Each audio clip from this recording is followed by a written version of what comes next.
Hello, gang. Welcome to Sketching with Izzy. Hopefully you can hear me all right. Let me check my sound levels. Looking good. Hope you're all well. We're doing today patron crits for my Patreon.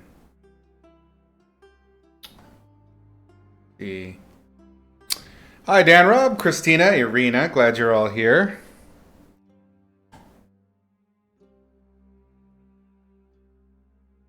Doug, how's it going? Bonjour. Awesome to see you all. Cool. All right. Well, actually, before we get started on doing crits, I wanted to do sort of a quasi announcement, rip the band-aid kind of deal. I've been thinking about it for a while, and I think I'm going to have to shut down the regular monthly lessons that I'm doing on Patreon. They're pretty damn time consuming. They take a lot. They take a lot of time and effort to make, and frankly, they have been. I've been operating at a loss on Patreon for actually like 3 years now. So now that I've got other work going, and the cost of living in the U.S. is much higher than it is in Mexico, I had to really think about how I'm going to be spending my time. So. I haven't really worked out just yet how the system will continue. I will keep the Patreon open. I will probably push it more towards doing like crits and helping out on that side. And I will be continuing to release lessons because there's always more stuff to cover with the logic of light and color and pushing into concept art and some other things. Basically, I'm going to be slowing down the logic of light and color and then pushing into other stuff and making it more of a la carte system. So I'm thinking probably there will still be a discount for patrons, and then there'll be the tip jar level for those of you that just feel super generous and want to help support the cause, what we're trying to do here, and maintain the community. And I'll have probably some levels, a level devoted to crits feedback that'll be done through Twitch with potential private versions. Irina, I know that sometimes you have client work that you want looked at, so I'll find a way to make feedback work.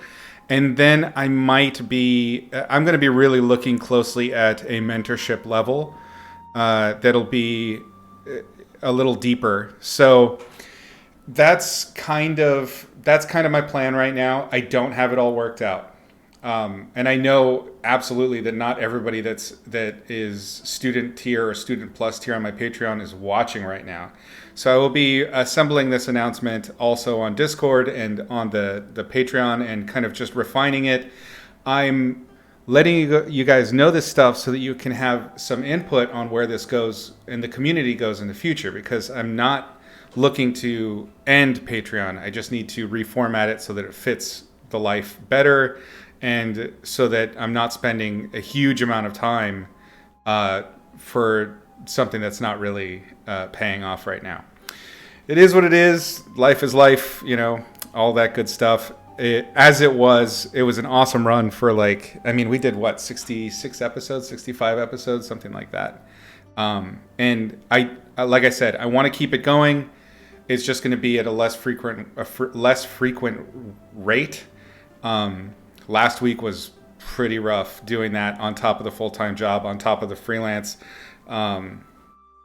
So there were some mistakes. I made it the file size gigantic. Didn't mean to do that. Hopefully that's all fixed and everybody can download it now. But anyway, so that's the Band-Aid off. That's the plan.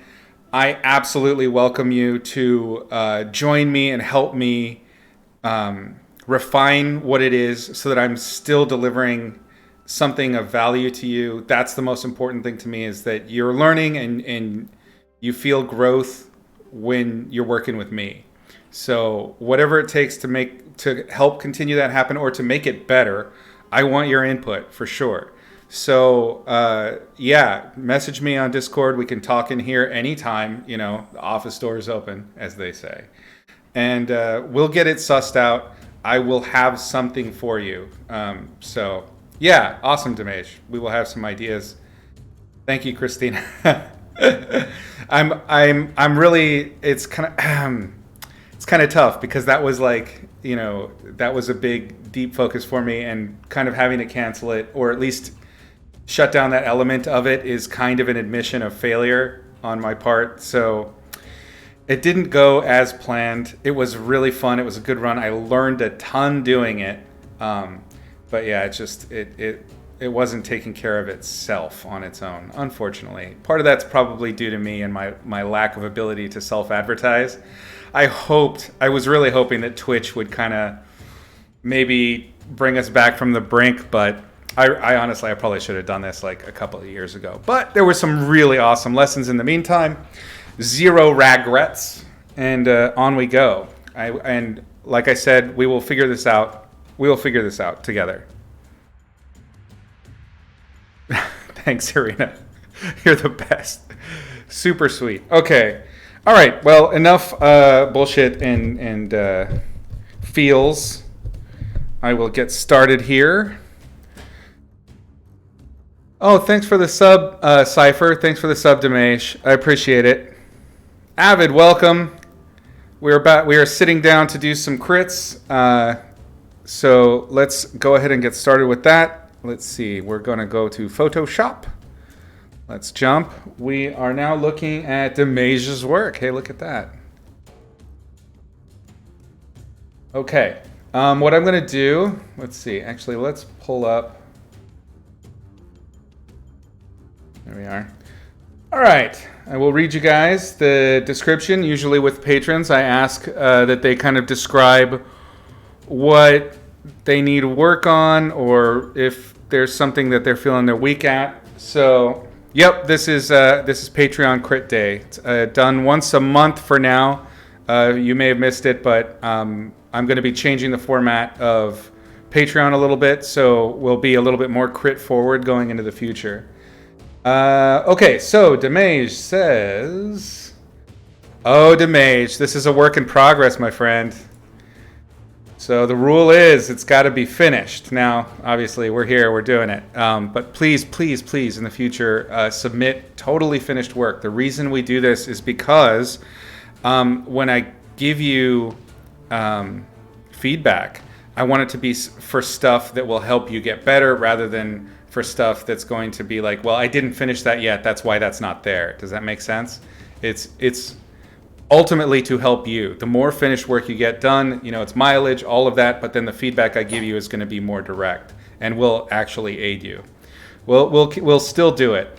You had issues with rendering the character's face with the sun rays coming through the leaves. Dude, dappling is one of the hardest things to pull off. So it's a good challenge. You don't like how it came out, but you can't figure out why. I'll tell you, it's fucking hard. Let's see. Thoughts on composition, story. Is it clearly understood? The elements present in the image. The one part not rendered and kind of important for the story. The soldiers in the background that's supposed to escort the young lady and her assistant. Okay, I read story parts. I plan to make it more clear that they are waiting for her. Add some visual cues to link them. Okay. All right, so there's a bit of self-crit there. That's good. Let's take a look here. Examine what we've got. Let's flip it. Okay, so there's definitely, like, just composition and narrative. There's a clear relationship between her and the bird character, which is really cool. I read that first and foremost, which I think is ideal. That's all, like, nice, dark, high contrast, compositional stuff. Just shapey-wise, I'd say you could probably benefit by a little bit softer transition between your foregrounds and backgrounds. Like, your values up here with her are very similar to the values of the midground tree, and like just softening that so that the space, it feels less like a cardboard cutout. When you're doing your initial layout of values for a composition, the cardboard cutout method is totally fine. You've seen me do it multiple times. But what you need to do going into a deeper, more finished piece before you really start into the rendering is smooth that transition. Make it so that it's clear that this is a more realistic space. Christina, you're not going to be able to stick around for your crit? Oh, shit. Oh, well, sorry. I could do you next, but it will take a few minutes. You may have already left already. Sorry, Christina. Check into the YouTube. I'll make sure to post it soon so that you can get it. All right. Sorry about that. I'm doing my best. I'm trying so hard. Anyway, okay. So we will get to Christina's eventually. For now, I will focus here. We got transitional depth. Night, Christina. Thanks for joining for a bit.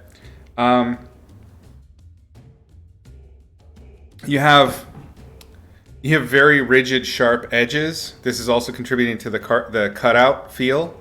And as you go into the finish, again, it's incomplete problem.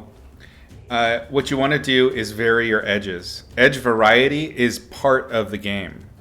What it does is it controls high contrast points, which would be points of interest, focal points potentially, and it controls things like implied depth. So you have mountains way in the distance or some kind of, it's a pretty illogical looking feature back here. I'm not really sure what's going on with it.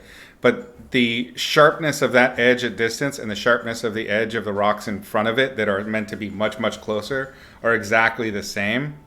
The value relationships of those two different areas feels pretty good, but you can play with edge control. One of the ways that I like to imply overlap is to have a sharp edge over the edge of something else where it softens behind it. And it's an illustration technique. We're actually talking live, so I can paint it for you. Let me pull up my gear, sorry. Let's make a new layer. So getting in little between values to just soften those edges. It's not just about changing the atmosphere. Oops, let's grab a different color. It's not just about changing the atmosphere between these 2 points. You can also benefit by just softening those edges. And that's something that happens with atmosphere. It's not just that values change, it's also that edges become softer, more obscured, things like that. This object in the background is confusing because if we just continue the logic of it, it kind of curves up somewhere over here. The scale of it is kind of really far outside of the scale of everything else we're seeing. So if you're going to introduce fantastical structures, you want to make sure that there's mimicry or like rhythms to it, so you see them in different areas. So like I would hint at those kinds of like unbelievable structures in the rock forms up in the foreground, things like that to help kind of sell the idea. Let's see. Same thing I was talking about here, just softening edges so that things more clearly go behind. Your values here are exactly the same as the values of the tree. So there's so many lost opportunities here for greater depth.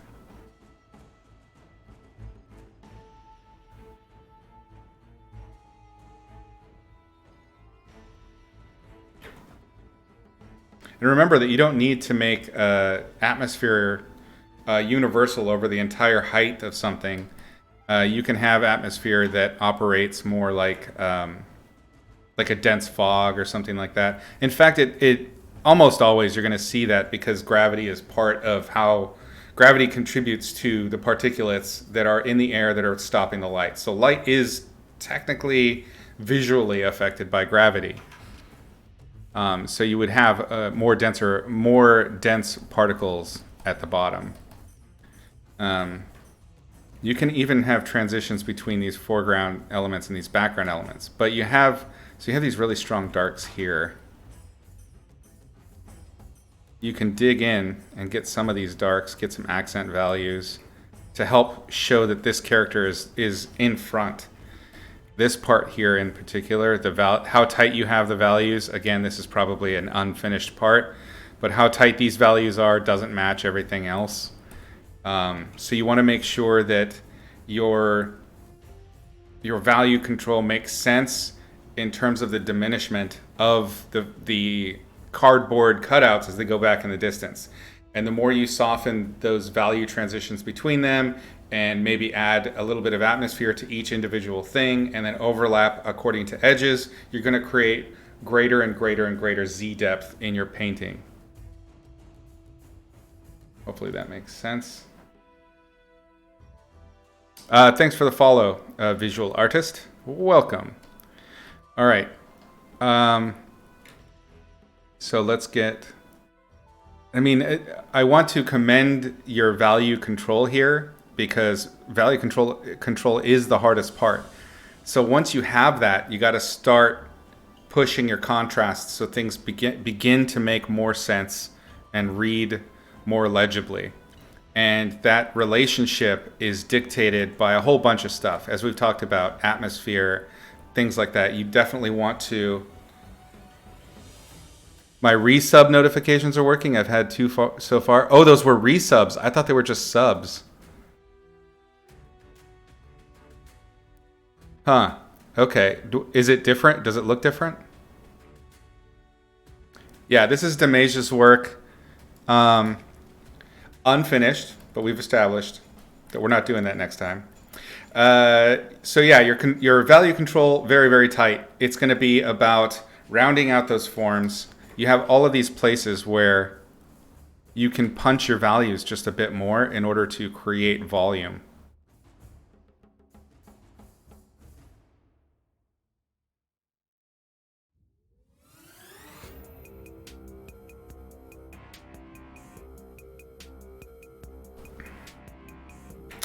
This light right here, unless your light source, it's kind of hard to tell where your light source is coming from. If this is meant to be the cast shadow of the tree trunk, then your light source is like back here, kind of like this, coming in this direction. But then you have cast shadows like this one that are very, very strong that tell us that the light is coming from over here, like this direction. You see the problem there? So you need to unify these things and understand that all the shadows, form shadows and cast shadows, need to point towards the light source. So if these other lights here are meant to be believed, like this one in particular, see how the light is strongest on the far edge of this thing? It's telling me that the light's coming from this direction. You see? You have, and this is happening throughout the piece where the light is confused. It's not universal. So I'm going to go ahead and pick a light source for you. I'm going to pick the one that you have here, but I'm going to show you that the cast shadow that you've got isn't making a whole lot of sense. It needs to, because of the verticality here, it would probably cut more like this. This tells us that the light is more above. You need to have the cast shadow, or the form shadow rather. So there's a cast shadow from the arm and a form shadow from the shirt being tucked in itself, right? Once you have all of this stuff worked out, and I think you're kind of already doing this, do one light source at a time, round out the entire form, get everything to make sense all at once. We can actually go even darker now that I've established these new values up here for the form shadow. Our cast shadow will be like that. Form shadow will have those values. And you see how by adding, I'm not changing the fact that the shirt's white, I'm just giving it more value range to play with, okay? Now that the light source is a little bit more like this, right? That means that the most perpendicular parts of the shirt will now be kind of in the center, right? And this matches the other parts of the blouse a little bit better. Again, dappling is tough. What you should do, one of the easiest ways to do dappling actually is to light the whole shirt as though there is no shadow, and then add the shadow after. It's ham-fisted, but what it will do is it will help ensure that you are inventing your lights correctly. Dappling from scratch is really, really hard if you're not extremely confident in understanding your lighting. and making sure that your light mapping is correct. So I would absolutely avoid trying to do dappling from scratch, like from the start. So I'm going to ignore the dappling for now and just say, all right, so this is all shoulder here that's going to be picking up this light, chest, all of this. There are a lot of underlying, we're just talking about light right now, but there are a lot of underlying anatomical issues right now that are creating a lot of problems for you. Oops.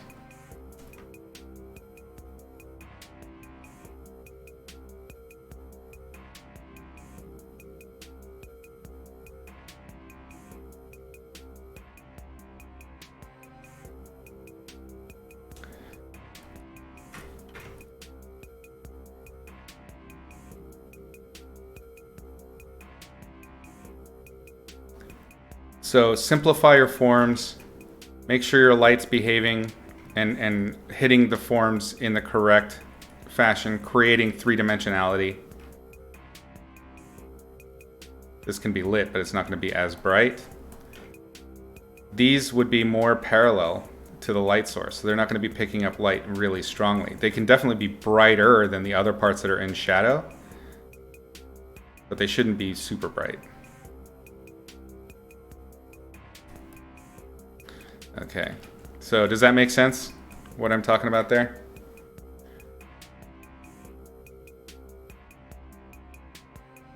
Oh, they're not working, Thug. Okay, that's not good. I saw like some kind of sub thing. I'll have to play with that. I don't know what the story is with that. Dappled light is tasty. I agree. It's very much a temptation. But the easiest way to handle it is to manage one light source at a time. I'll show you how to do dappling once I kind of round out the figure a little bit more. It really helps with the definition of the character's form. She's fighting the negative space over her left shoulder with graphic designer eyes. Fighting the space?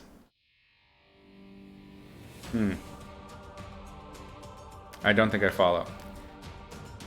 So let's round out this form, and then I'll show you dappling, and then we're going to talk about anatomy a little bit.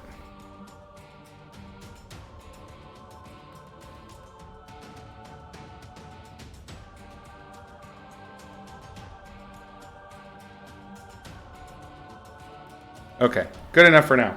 So then when you want to dapple, remember that dappling is going to be cast shadows from the trees and things like that, but you're also going to have fill light. So they should be lighter and cooler in this case because your sky is blue. And then you can do things like dappling. But it only works insofar that you have already sorted out how the lighting works. And remember that you want it to rake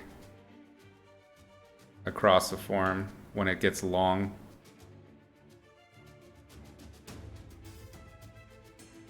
If that makes sense. Okay, so anyway, we can't get into that too deeply or even really explain the lighting too deeply because of the anatomical issues. I'm curious about the underdrawing that you did for this because I think that the underdrawing probably had accuracy to it, but once you started lighting it, it got real confusing. And I'm seeing that it's causing structural issues. So if her rib cage is here, it's definitely meant to kind of tilt forward a little bit. Going back, pelvis, right? So you have the center point, right? This is the marker for the clavicles where they insert. You have a clavicle here that's as long as her upper arm. It's very, very long. That should be much shorter. I would say you could probably get away with the shoulder being here.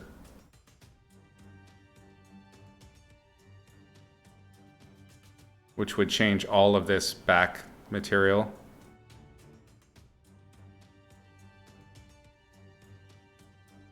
Always draw through your forms. And then you pulled an Izzy. You made a super long forearm. So the wrist should actually be starting here. You see? So if you want to keep that hand where it's at, then you need to raise the entire structure of the arm. Go with a different color. Oops.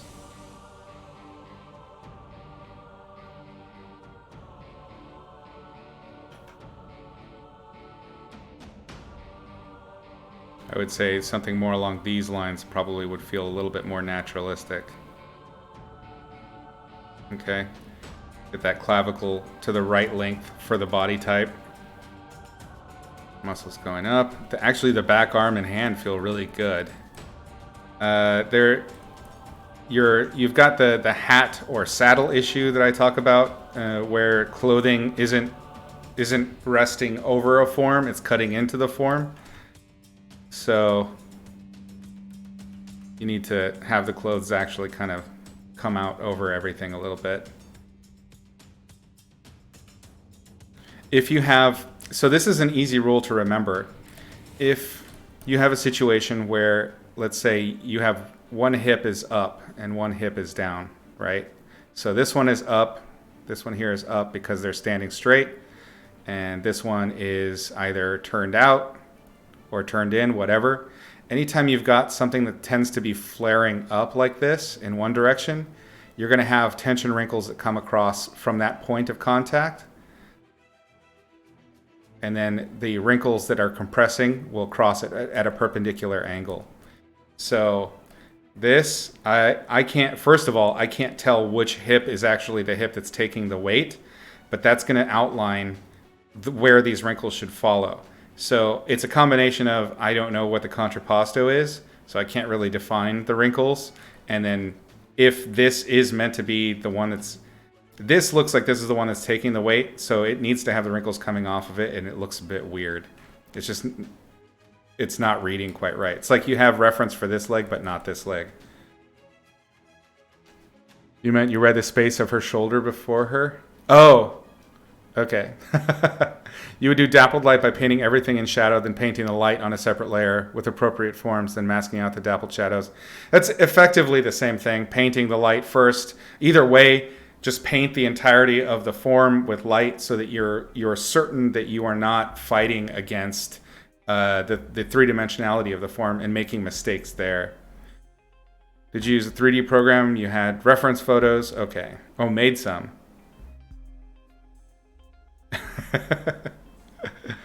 Okay, so does that make sense what I'm talking about with the anatomy?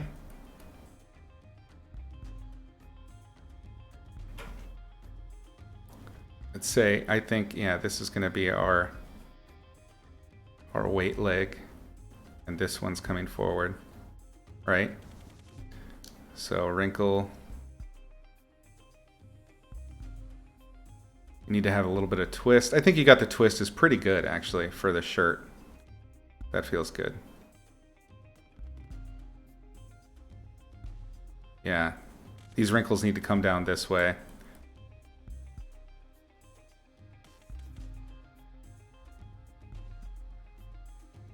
Yeah, it's definitely going to be some anatomy studying. This thing is not fitting in the space with her really well. I think it's partly to do with this leg. So the pose, what it looks like is you had a pose and maybe the tripod wasn't part of it or hadn't been part of the original reference because it's sitting in her space.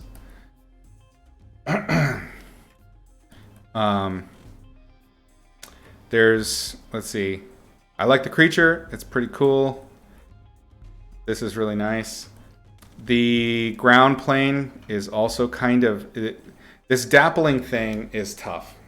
There's so many things that go into it that we have not super covered. And one of those things is remembering that dappling, that the light that comes through dapples is almost always bent and kind of slightly obfuscated light. So having pure light in a dapple kind of, it's going to make it really spotty looking. You may see in photos, and you may even see in reality that spottiness and want to mimic it. But this is for narrative and kind of artistic license. chill on the high contrast. Whenever you have a high contrast point, it draws the eye. So even if you have high contrast stuff and you're painting directly from reference, you may want to push the eye towards your focal point. So I would make my strongest lights from that dappling on our figure on the scope. I would not put it on the ground at all, because the ground is not a point of interest for us.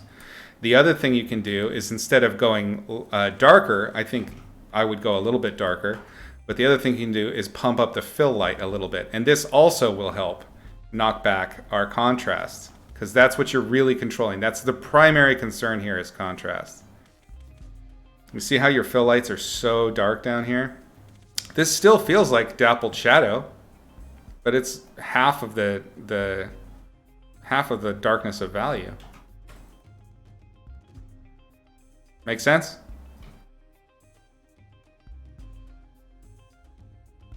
Okay. You didn't have the tripod in. That's okay. It's not magic. It's understanding the relationships of form and three-dimensional space, and then also how light will behave with that stuff.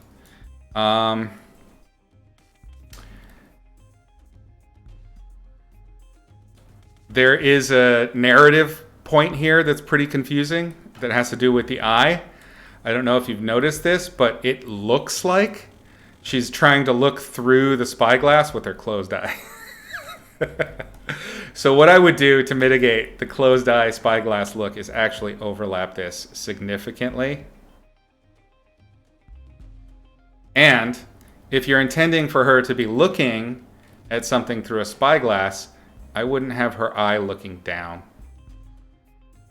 See it? So what that means is either you're going to have to tilt the head back up a little bit or change the position of the eye.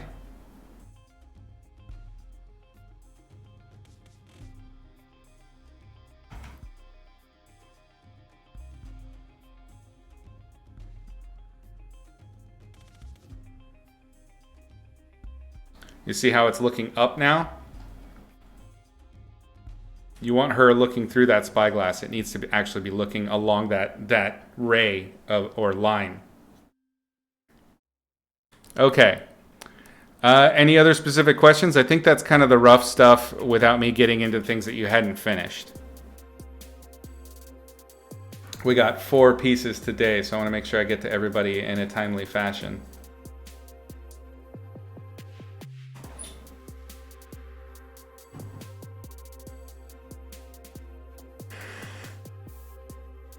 All right, we'll move on to the next. If you have questions, I'll try and answer them within those frameworks. All right, next one. Or not. Wake up, computer. Uh-oh, did my fucking keyboard die? I think my keyboard died, gang. Well, that's timely and awesome.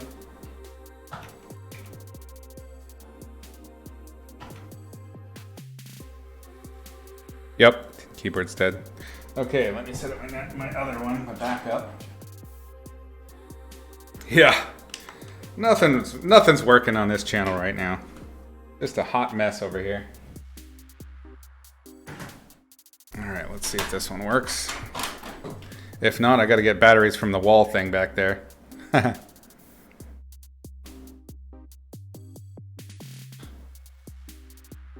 Oh, this is wonderful.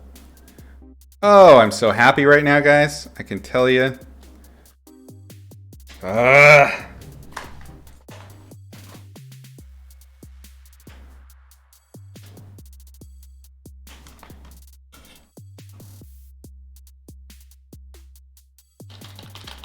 Awesome. Just so great.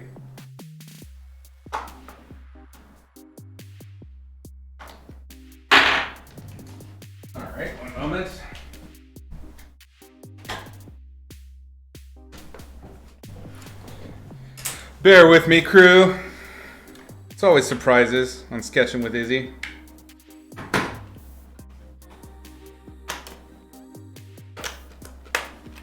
This was my keyboard that went to sailing with me. So it's a little temperamental.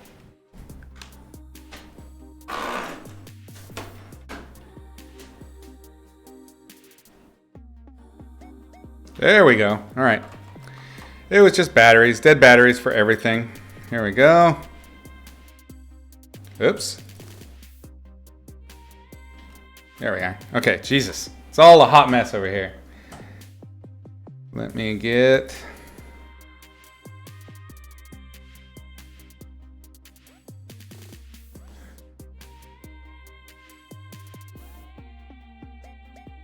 Love the illustration. Can't wait to see the final. Awesome. Oh, Cypher, you haven't seen one of the critiques before? I guess, yeah, it's only like once a month for now, but we'll figure it out and try and get something sorted for patrons so that they're getting their money's worth here on Twitch.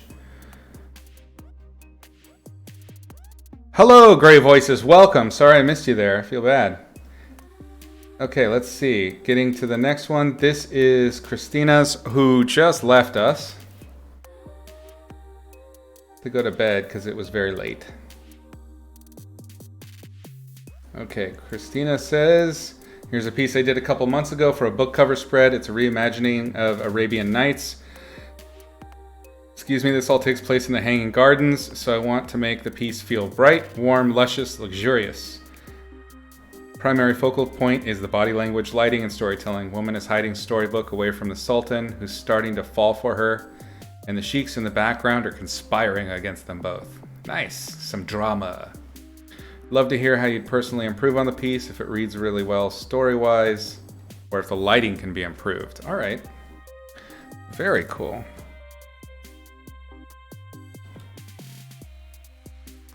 First of all, it's very nice and great harmonious color.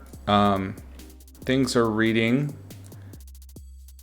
There's some compositional stuff that I think wouldn't happen if you weren't doing this in 3D, or at least are easy to ignore. We've talked about this before, where when you're doing your comps, you don't notice tangencies and things like that because it's technically real and all of the light is behaving. But this strong line right here is extremely distracting. I know that if this is meant to be a book cover, right down the center is probably going to be where the seam is. So it doesn't really matter that much in terms of your painting. But this is the richest color and the highest contrast in the whole painting. And it's a pillar and it's reflection. You don't want that. You want to make sure that your focal point is backed up. Everything is supporting your focal point. So I would find ways to try to push them further. One of the ways that you could do that is pushing the background values a little bit darker, because you kind of did it with the Sultan's little turban thing there. This would be a great opportunity to create a nice rim light. So we could do that.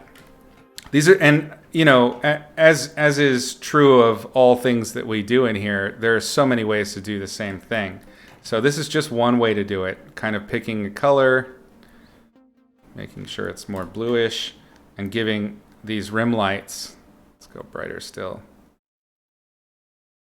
Things just like this, just little hints, can give us a whole great deal of information about where you're stacking your visual interest for the viewer. So we know, I mean, think of the focal point as you telling your viewer with, you know, you got a little laser pointer there and you're saying, hey, I want you to see this, and then I want you to see this, and then I want you to see this. You describe that in what you wrote, but does it read? So your only tools are value, color, and shape, right? The essentials for making a painting at any time. You need to use those tools in order to get the viewer to follow your laser pointer. And things like this, although they are technically correct by virtue of the 3D program you mapped it in, are killing your narrative or severely stunting it. This book thing would barely read. When we zoom out, there's only one thing you can really see is that big bloom. Okay. So how would I change that in terms of 3D? Maybe I would change the lighting so that the light's coming from over here. Let me grab another color so that the cast shadow goes in this direction. So maybe the light's overhead, and then we can have a nice strong difference in value between the turban and the shawl and whatever dark thing is not lit. This is one of the things that I've noticed, in cinematography and just photography in general, is that you can very easily, by moving the light just a touch and just blocking where something is being lit from, can change composition significantly. So it really wouldn't take much to make this even more successful. I would probably also do a nice bounce light. There's a missed opportunity here. If this were a photography piece, right, where we have models set up, and the goal here was to really sell the story of the woman with her stories being hidden and the guy right there. If I were a photographer, I'd say, hey, bring in a reflector. We need bounce light up on their face. So I would be using these kinds of things, these colors that you have here that are rich and golden, and bringing it into their faces so that they are standing out. They become a more high contrast feature. Right now, they're so dark and in such shadow.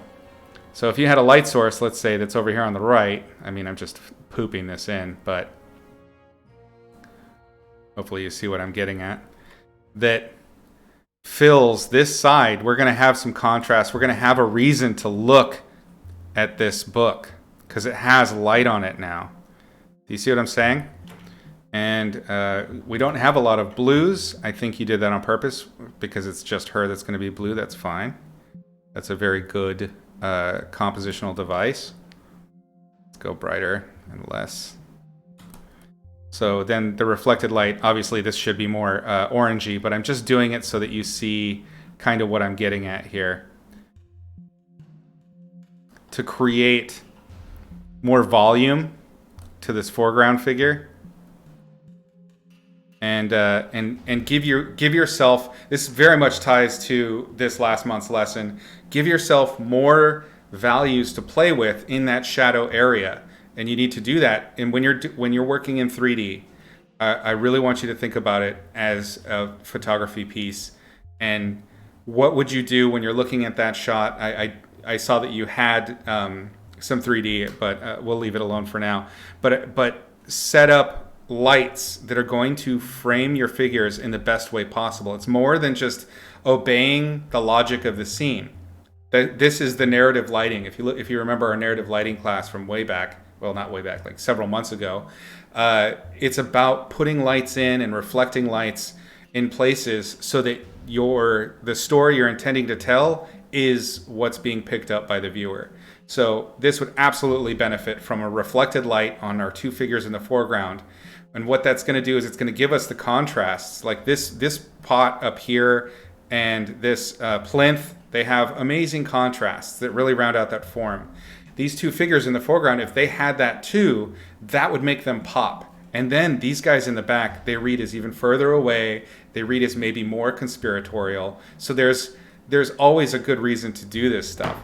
That said, how I would handle these guys in the background is they feel very much like photos that you kind of popped in, and I can tell pretty much that's exactly what you did.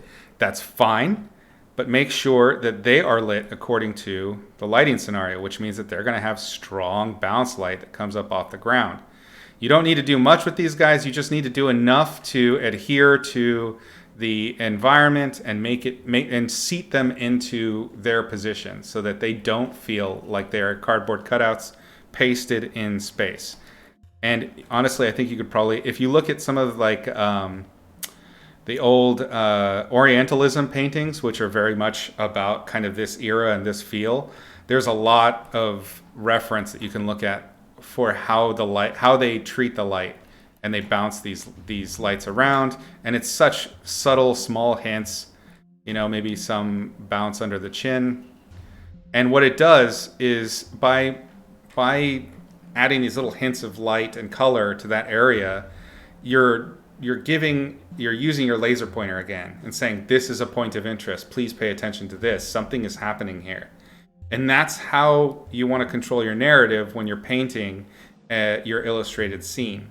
So pick out, usually 1-2 primary focal points. In this case, there's 2. Maybe a tertiary, which would be the environment, and then order them accordingly. Lean into the narrative by using your values, your colors, your bounce lights in order to promote that laser pointer concept that I'm trying to give you. Philippe, welcome. Yes, Jerome is absolutely one of the guys I'm thinking of for this. So I would look up Jerome. I used to have that really big, thick Jerome book way back in the day before I moved onto my boat, and it's a masterwork. It's worth the money. It is expensive, though, I think now. They stopped printing it, so it's probably like several $100.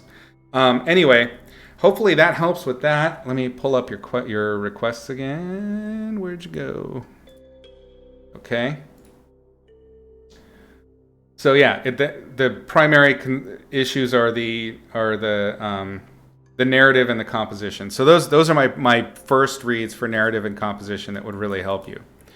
All that said, we're going to talk a little bit. We've talked about it before, integrating paint with 3D.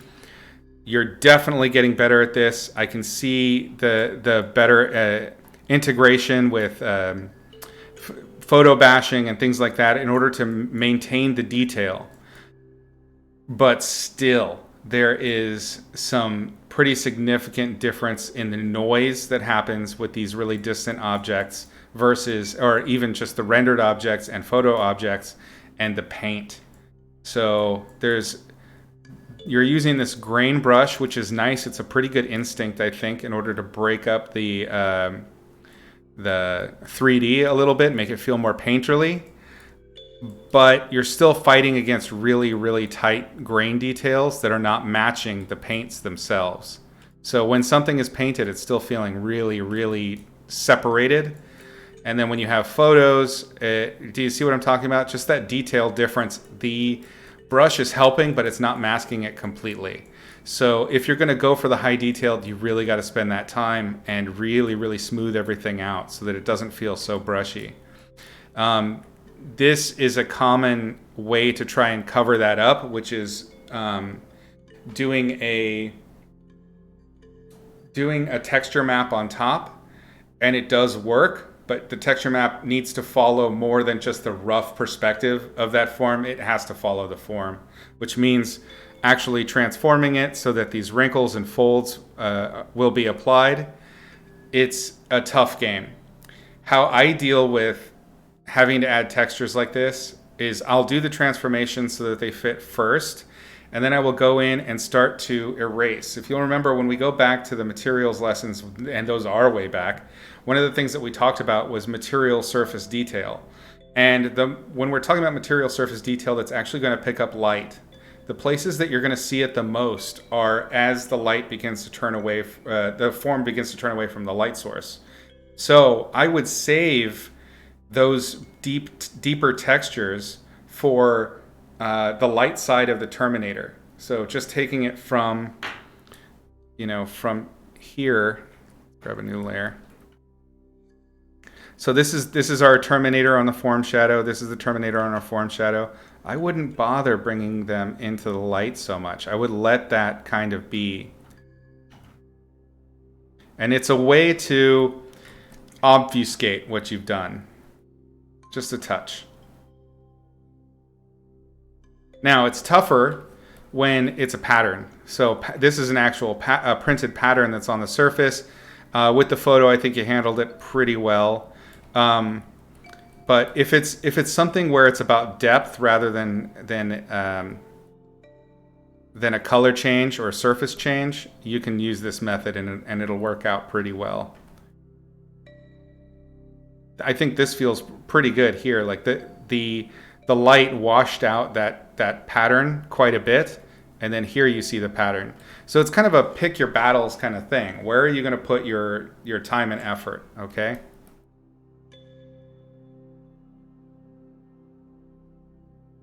You've got cast shadows on your book, your book photo, or no? Is that 3D or is it? I think it's a photo, maybe. Hard to tell. There's cast shadows there. There's lighting there that's not adhering to anything else. So it's about integration. That's like the number one thing I want you to pay attention to when you're doing your 3D, when you're using photo bashing. Ouch, that hurt. Is to make sure that you're integrating into the paint and back and forth between the two things. Don't let the 3D or the photo dominate your intended goal of the story, the narrative, or the lighting and composition. They need to be subordinate and in service to. Don't let them control you. You control them. So hopefully that makes sense. Again, sorry we couldn't start with you. I always forget about the time difference. So we'll get this uploaded soon, Christina. It's a beautiful painting. I'm sure the client was very happy. And all of that stuff, of course, is pretty just nitpicky stuff, but it will help you. All right, cool. On to the next. Where are we on time? We're doing good. Okay. Make sure my damn thing works. Yay. Okay, this is character design. I think this is Dan Rob, right? Yep, Dan Rob. Doing character design, supposed to be the antagonist for a video game. The game idea roughly follows the Darksiders universe. But if they had to do something underwater, the game itself is pretty stylized, right? It's if I remember right, that's Joe Madureira's concepts, right? Not trying to match the artist's style, just want something that could fit in the world. Well, if you're trying to do something in a world where the art style is definitive, you have to match the art style. So that's number one.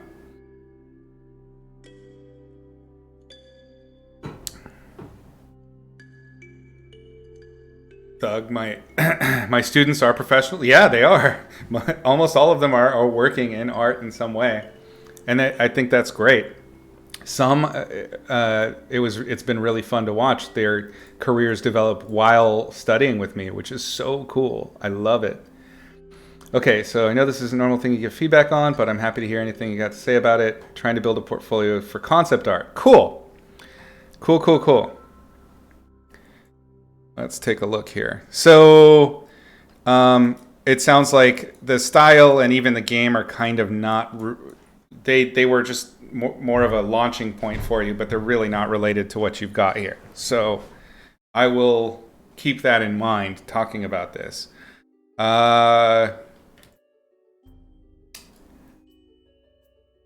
It's important when you are building a character that you don't build them in a vacuum, because characters don't exist in a vacuum.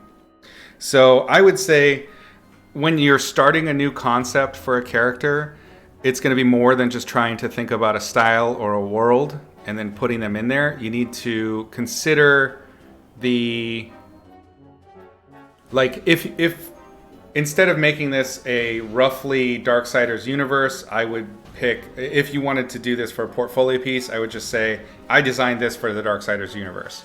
It's something that they know, you don't need to explain it, and then the challenge is, and the profit is, you have proven that you can paint and design within somebody else's established style, which is incredibly valuable for a potential concept artist. I would say, looking at it, that it doesn't fit what I know about the Darksiders universe. There are design cores, design pillars that are essential to the Darksiders universe that are completely missing here. The sharper angles in terms of armor, the big bulkiness, like that kind of over-the-top battle chasers look, which, you know, Madureira is totally known for, are missing here. Even with like the body shapes. So yours is a much more realistic shape of body, and then his tend to be ultra stylized. So these are the kind of things that you need to consider. So if I were you, actually, I would just if you want to keep this in your portfolio, omit the Darksiders backstory completely and just say this is like for an underwater fantasy of my own design. A big part of concept art, honestly, a big part of any kind of art portfolio thing is just kind of a reasonable skill at bullshitting. So we want to work on the bullshitting just a little bit. Make sure that you're kind of being a salesman for yourself. You don't need to get really in depth with the backstory or any of that. You just need to sell your thinking. So let this kind of be your guiding light going into building a concept art portfolio. We're looking for skills in artwork, yes. We're looking to see that you are proficient in anatomy, color, form, lighting, all the good stuff. But what we're really hiring when we're looking for concept artists is a problem solver that is possibly a specialist or even a generalist in some very specific field. So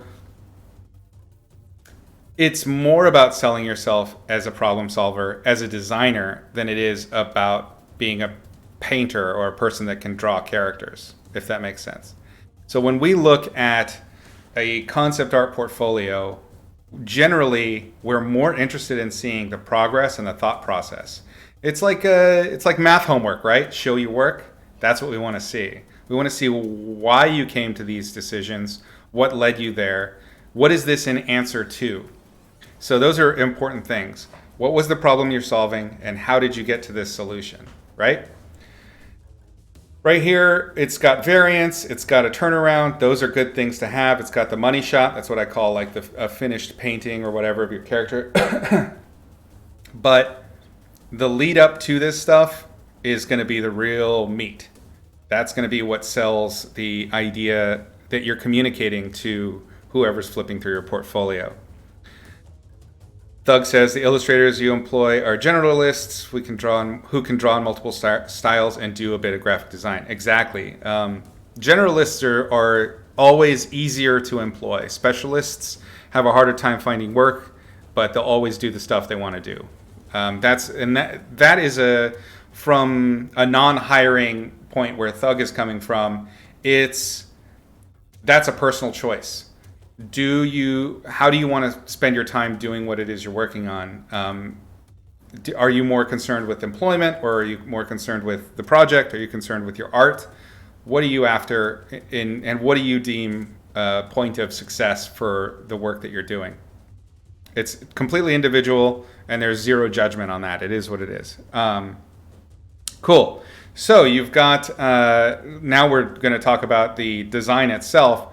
You have some features in here that if, let's say I'm looking to hire you, I'm going to want really explained.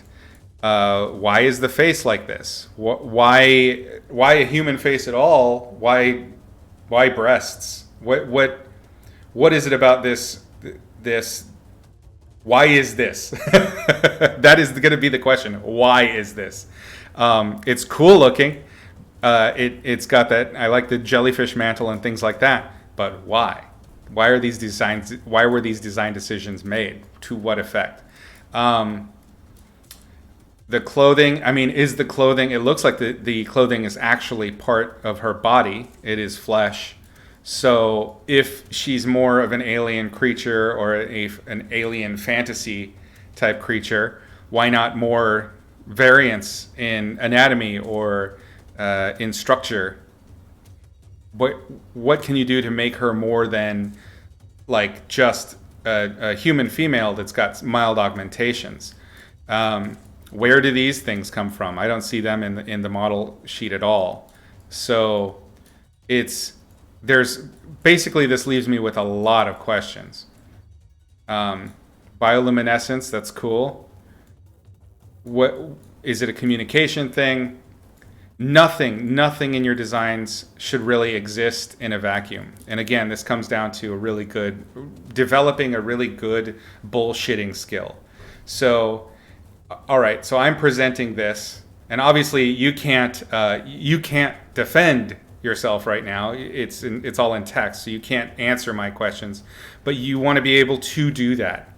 And yes, it's great to be able to like on the fly be like, okay, yeah, no, they don't speak because they're underwater, so bioluminescence is how they communicate with each other, etc. You can totally bullshit some stuff and whip it out of your ass real quick. It sounds good, it's believable. But one of the ways that you can offset that is to figure that shit out ahead of time and make decisions about your concepts that will inform those things. And this is the cool thing about thinking about those decisions ahead of time, is they can inform your design. When you ask yourself, what does this thing eat? How does it communicate? What are the dangers of its world?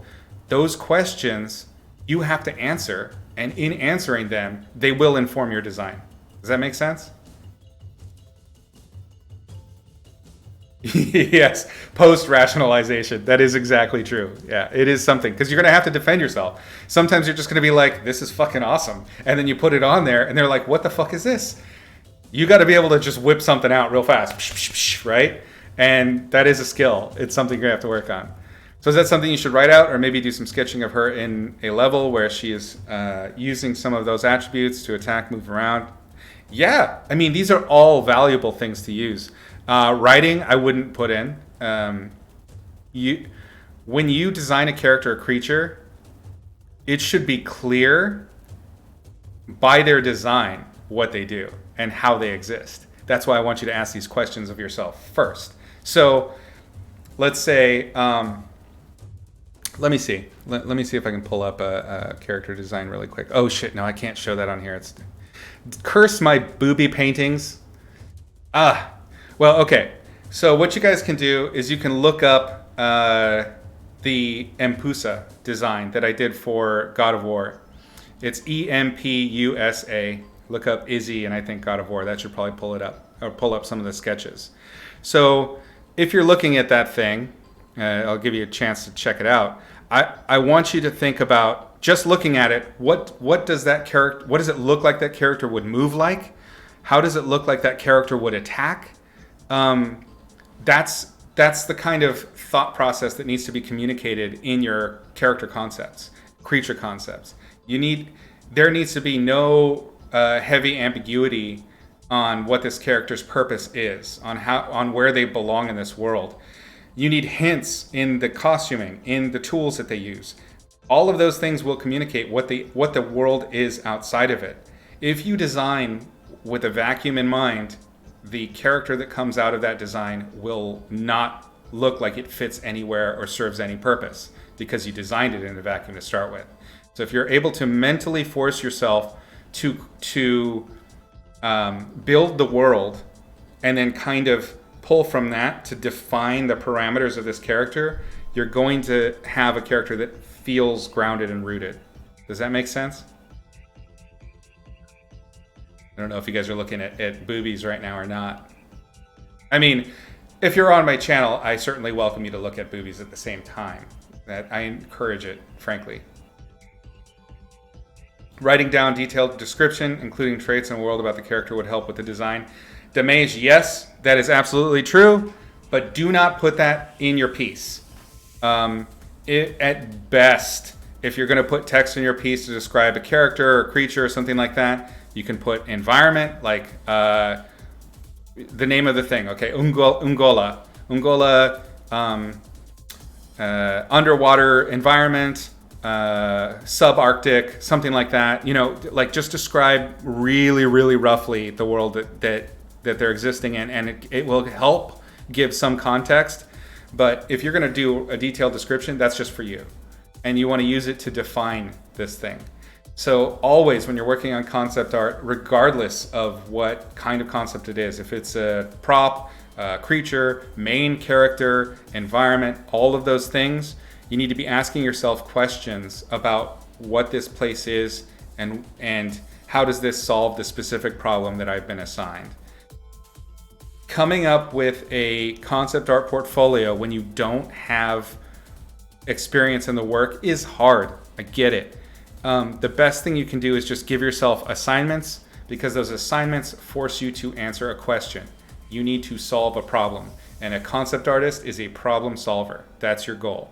So give yourself problems to refine your solutions. Does that make sense? It's a great drawing. Love the painting. If you want to do concept art, you got to start thinking about problem solving. It's not about not letting them have any unanswered questions. It's about answering as many questions as you can so that you're not having to rationalize the painting to them.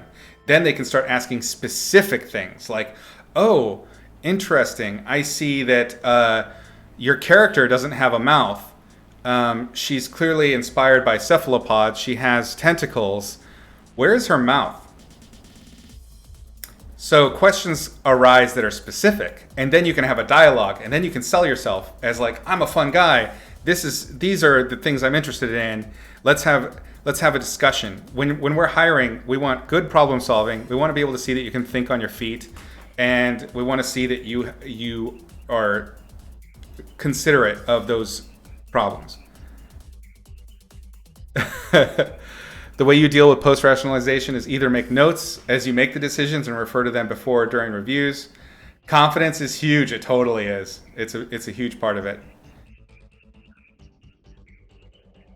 Okay, good, Dan Rob. I'm really glad this is helpful. I welcome the concept art direction if that's where you want to go. If you're not going to be able to do completed paintings, I get it because it's concept art, it's different. Then I think that you should really put in the work like I'm talking about for your future ones that you want help with, because it's so much more than drawing a really cool character. It's so much more. And that, I think that can be where people that aren't working in these fields yet kind of get distracted or confused about what it is you're actually doing.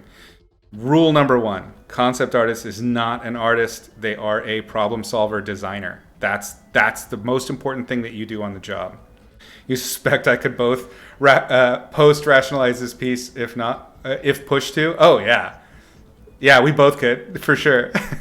Are you watching the video on the Mpusa? That's funny. Izzy makes the best. That was a quote actually said about me by actual people. Yeah, I'm glad no one has found that. The whole Izzy makes the best boobs in the industry. You also keep your reject designs to show that things didn't work. Oh, actually, that's a great idea that Thugs mentioned. It's a little bit more once you've got the job and you're actually you're showing a design solution for an assignment on the job. But if you keep your misfires, when people come up with because people will always have suggestions and ideas, and you want to welcome those because it's a collaboration anyway. Sometimes they're going to recommend something, or they're going to have an idea that you've already tried. So you can always be like, "Oh yeah. I was thinking exactly that, but this is why it didn't work for me at that time." Concept art is very different than illustration. Yes, it's very, very different than illustration. In some ways, it's more demanding, and in other ways, it's so much easier. I love both. But I can't say that I love one more than the other. They're both very dear to me. 8 different underwater demon characters. Okay. I think, yeah, it would be interesting to see all of them together. How is she a demon? Can you explain the demon aspect of this to us? I mean, outside of her mouth, which is clearly demonic.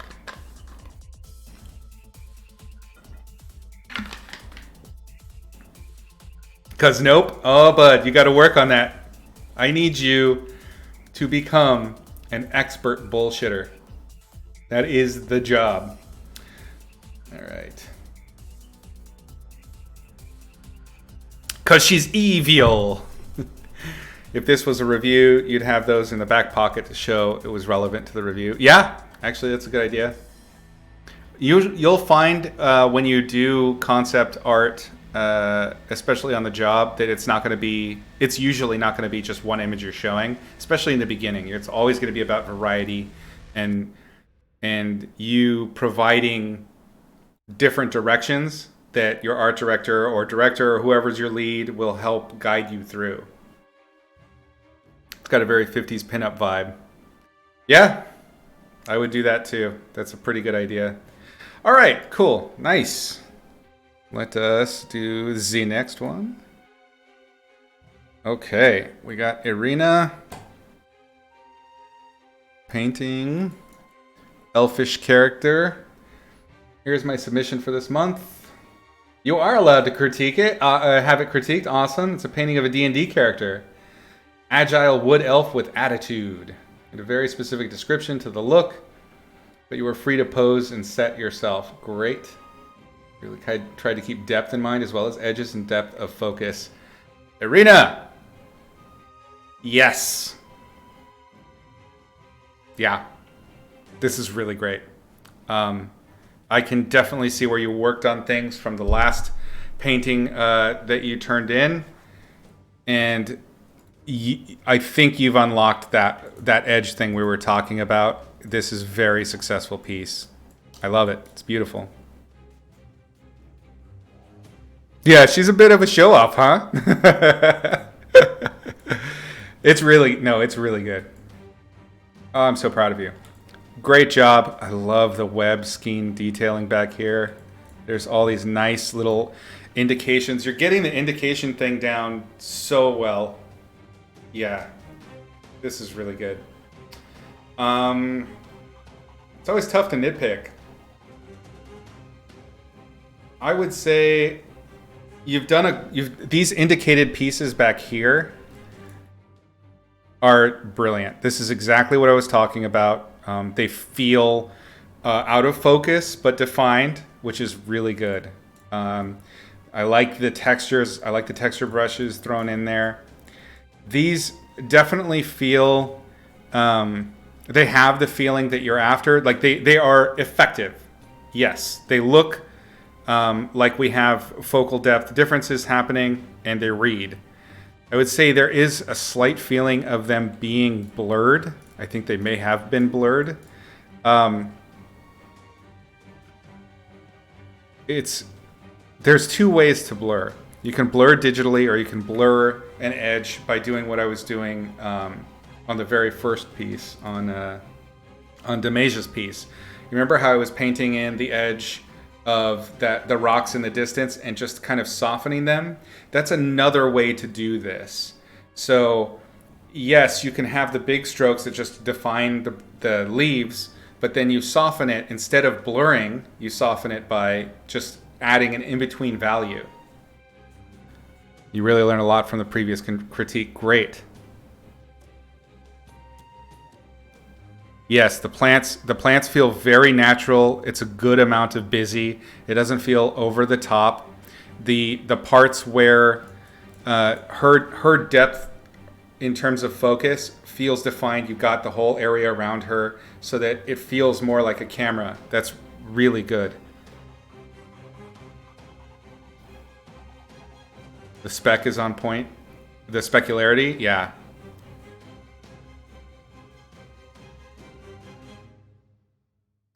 Dan Rob's bringing up an interesting point. I think, yeah, you could probably get away with, if you wanted to plant the shoulder a little bit more and give it a little bit more of a cock, you could do that. But I also kind of read it as that agile light, like she's kind of ready. There's a readiness to the hand and body pose that I think kind of works. But, and counter to that, so I think I agree with Dan Rob on that in a different way. The straightness of the arm feels like it's meant to be bearing weight. And I see where you're going out with the light press of the fingers on a surface. She's agile, she's ready to go. I would kind of cock the elbow just a touch to help promote the idea that she's ready to spring into action. You only digitally blurred the two front leaves. Yes, I can see it, and it stands out. It's not a huge deal, seriously. I think it looks great, but if you want to kind of reel that in just a bit, I can promise you it will look even stronger. That won't stand out. Basically, it's just about preventing your viewer from noticing something, like just something is a bit wrong here. It's not wrong. It looks great, but it's one of those things. It's just a cohesive thing when you're trying to get your painting to behave and work together. The lens blur filter in Photoshop might work well here. You could get really advanced and paint a depth mask for it. Yeah, you could do it. We're specifically working on not using digital blur to imply blur because being able to paint blur is a paint technique, and I think Arena is definitely ready for that. But if necessary, you can absolutely back it up. But then you want to see if you're going to use digital blur, you need to see it in more places. But either way, you have to start with sharp edges to begin with. So you've got to paint it this way first anyway. Try finding anything to nitpick. Yeah. You see the weight in her hips? Yeah.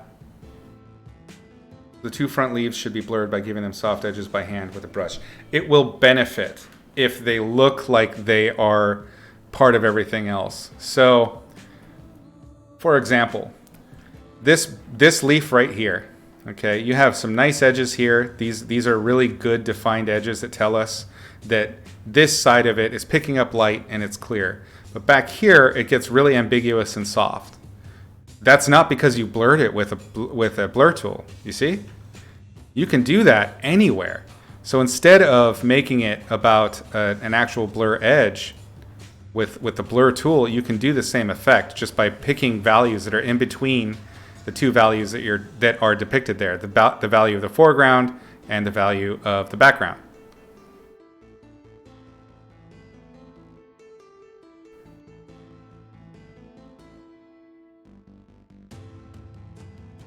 So you can get a blur effect, and you can get really, really blurry without having to actually use anything soft. You can do it with a hard brush. Again, perfect examples of this are some of the paintings that Simon Stollenhag did in Electric Nation or something like that? I'm forgetting the name of the damn book. I have it over there somewhere. But he has some where he took a photo from inside the car and he used the drops so that the camera focused on the drops in the foreground and everything in the background is blurry. If you look at those paintings, notice that those blurry figures in the background are not painted with soft brushes. They're all painted with the same hard brushes he always uses. It's the value and color relationship of the background and foreground element kind of bleeding together. And that's what Gaussian blur does, is it just softens everything and just mixes the pixels. But it does it so perfectly that it doesn't feel like a painting anymore. Does that make sense?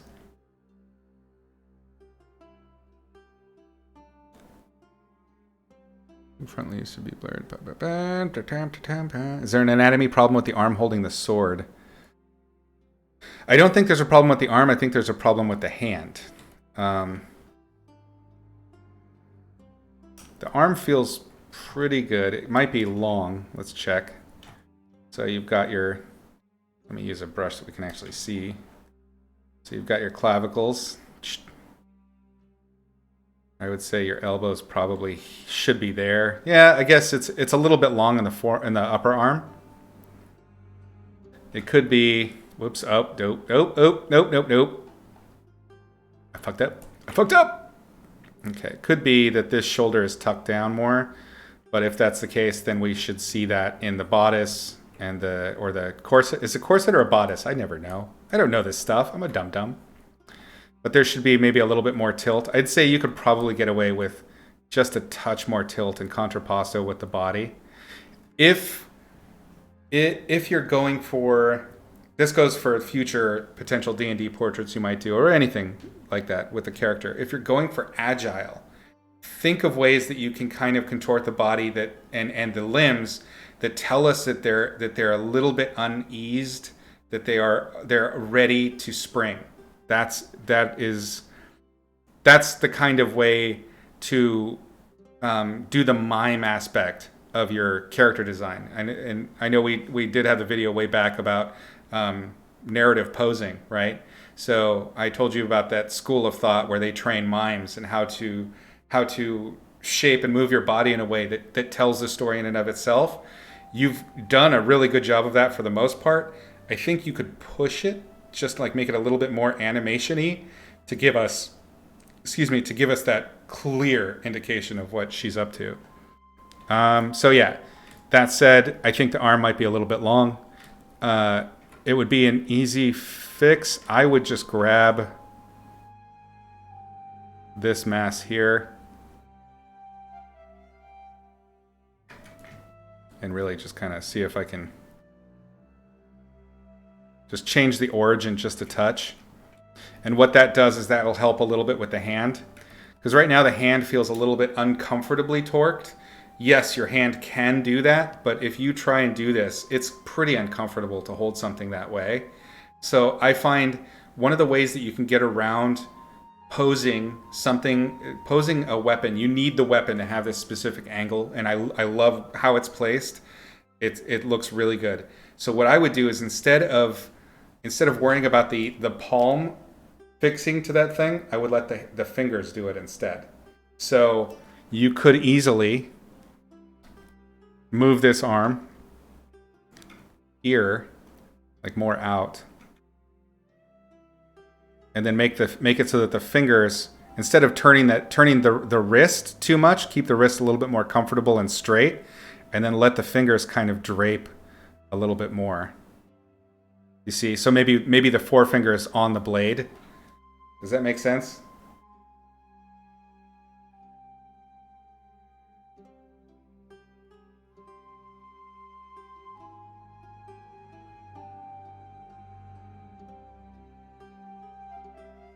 Yeah, poofy sleeves can hide a lot of sense. You lost the subtle pose from the sketch as you detailed more. That's what always happens with illustration. It's why I want to recommend, especially where you're at right now, do as I do. Be very not precious about your painting where it's at, and be willing to just cut it up. The cool thing is you've done all the work. You've put a bunch of accurate visual noise in the right places. So if you just cut it up and just start moving things so that they feel more natural, less stiff, you can bring back some of that sketch. The other thing that I like to do is I like to keep that sketch, usually the line drawing, it's really rough and loose, but it has like that movement and body to it. I'll keep that layer and save a copy of it and put it on the very top. And I'll flip it on and off every now and then just to see if I've gotten a little too stiff in favor of rendering. My dog's flipping out. Okay. Irina, blown away by your progress. This piece is so good. Just wow, this progress is pretty inspirational for advancement. Yeah. No, Irina's kicking ass right now. Doing good. Feel good about that. Just look at the February work to now. Yeah. Yeah, again, this is all nitpicking. I think it's an awesome piece. You did a great job. I love the tree textures. There's some good stuff to learn here.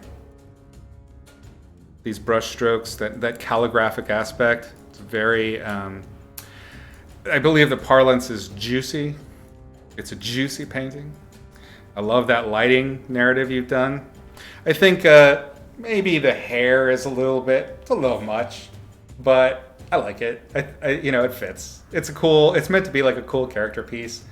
My personal push where I would do it would be to make it almost a little bit less perfect. The curls and the waves kind of are following similar shapes. I would probably just break up a couple of chunks just to change the direction just a little bit. Like this up here, this side that's really great. There's some movement. It goes in different directions. It kind of curls around. There's this feeling of it coiling and behaving in kind of a mass. Here, the tendrils kind of are pulling apart a little bit. But it's all nitpicky stuff. The dappling was handled quite well. This is what I was talking about, Demage, if you're still with us, with that stretching of the dapple. That's a great way to hint that the light is a dapple and it's not actually a surface thing. You want to drag the light across the form.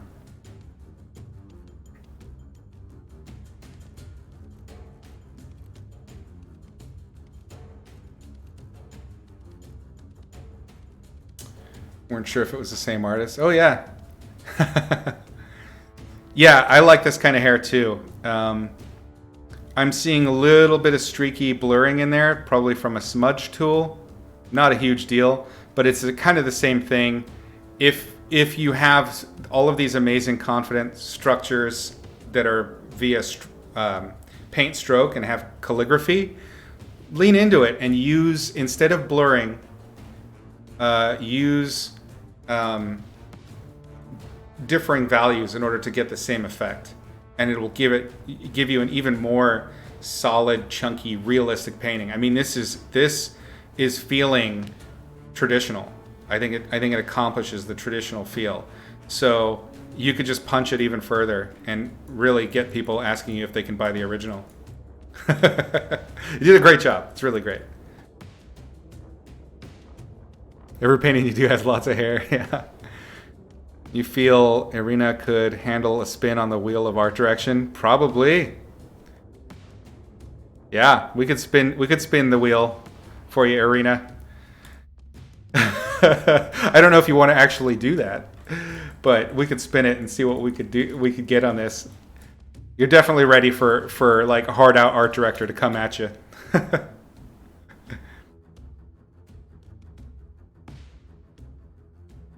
Great. Good. Very good. Let's see if I can give you any other nitpicky help. The lower legs feel a little bit long, but I like them stylistically. I think they work. They add to that kind of sprinter feel to her.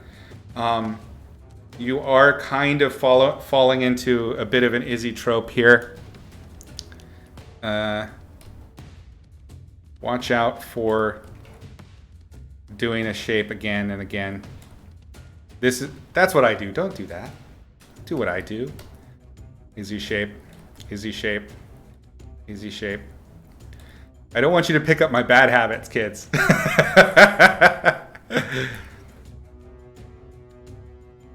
Ah, the horror of working with other creatives. Indeed. Oh, Irina, you got to come to the dark side and come do some concept art with us.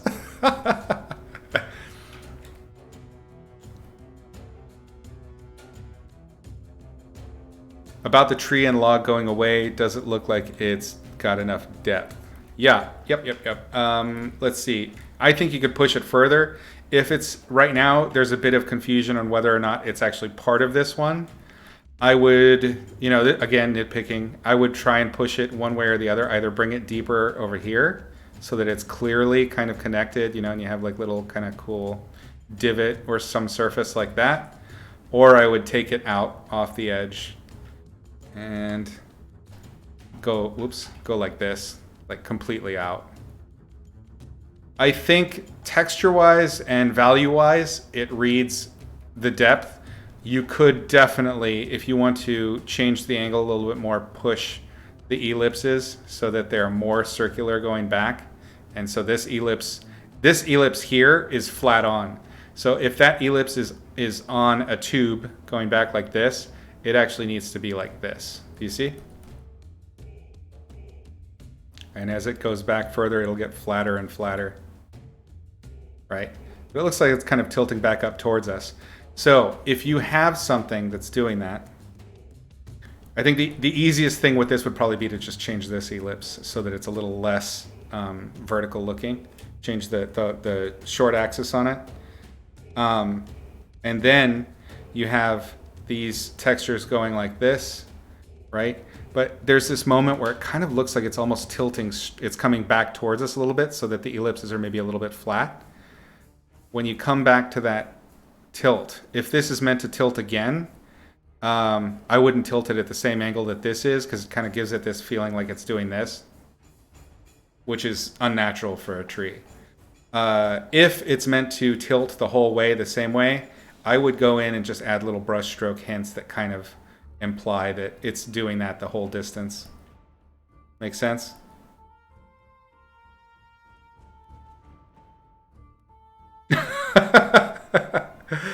No, this one, I think this one's a 10. It's definitely a 10. You got to head out, Dan Rob. Thanks for hanging. Appreciate it. Take care, my man. Good work. Can't wait to see the next characters. Okay, are there any questions on this, Irina, that I can help with?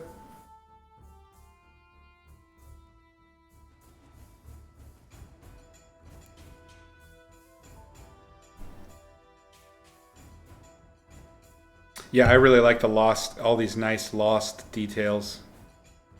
It really controls where our eye is looking. I mean, this is a expert course on focal point right here. Great primary reads, secondary, tertiary. This is really good. Yeah, I think that covers everything with this. Just keep going. Make more. Irina, do you play any D&D?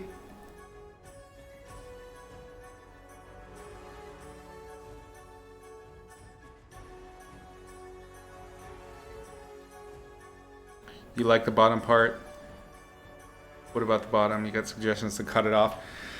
Honestly, you could cut it off if you wanted to and kind of make the composition more about like right here. Let's make a new layer. Maybe like that. I don't think it would hurt anything to do it.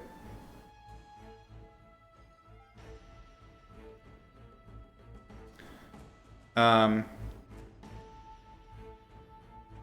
don't have to, though. I don't think it hurts it to have that length. But yeah, I mean, of course, yeah, you could crop it.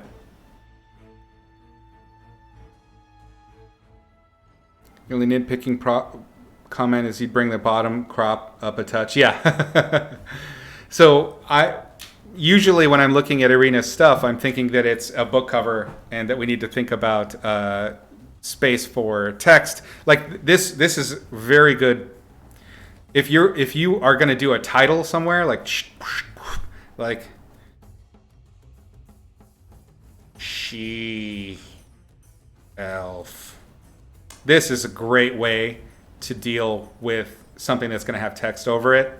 And I think this goes for Christina as well, who's been getting a lot of book covers lately, is if you blur out an area, be mindful if you have an area of text that you really are wanting to show off, you can blur out that area where it will be. Always think about what the final product will look like. And it will be beneficial. Like this could easily have like cool, even like just if you wanted to do like decorative filigree or silver or something like that, that's kind of non-diegetic. Is that the word? So that you have like, I don't know, some design or shapey thing, maybe her clan house down there. And then, yeah, you could easily fill that with something. But I think, the instinct to crop it is probably a reasonable one.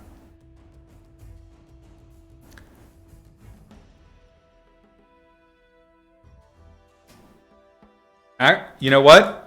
If you want to get book cover work from this, it would absolutely work. I would even throw in, like, find a logo or something like that and put it in there and make it nice.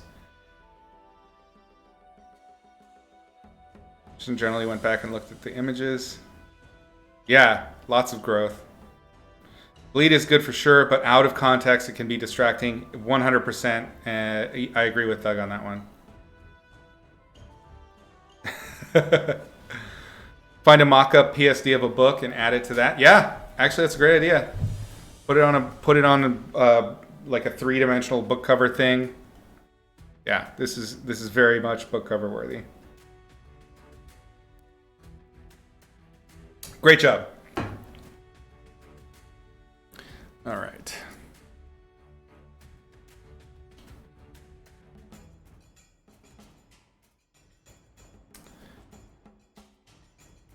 Yeah, the crits are pretty good. To kind of get back to the first conversation, I definitely think what we can do is lean more into crits and integrating crits into Twitch, so that our Patreon is more in that vein. I don't know. Do you feel like that would still be of value, Irina? I know I'm keeping you up late, but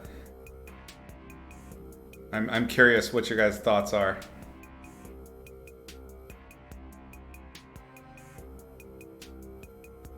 I'm afraid to open this. Oh, yeah. No, just like a mock-up like that. That's a great idea. No pressure.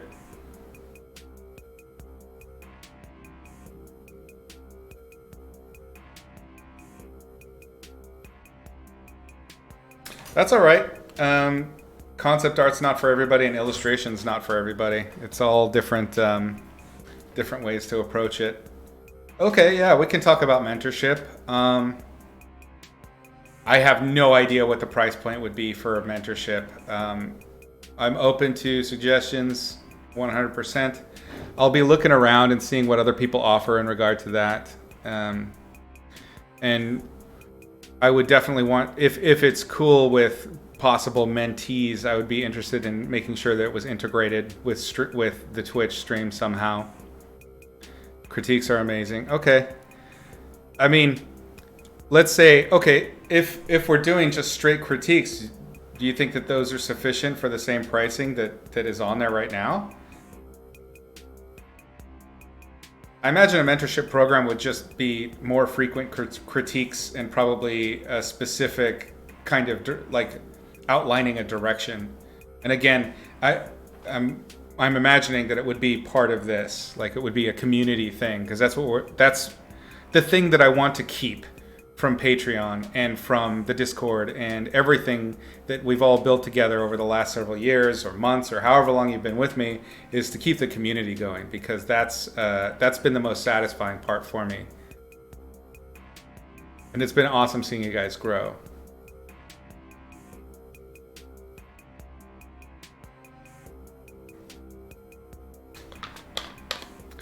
Well, we've got, let's see, how are we on time? I think we got done pretty quick. We got some time. You guys want to do some painting? What do you feel like doing?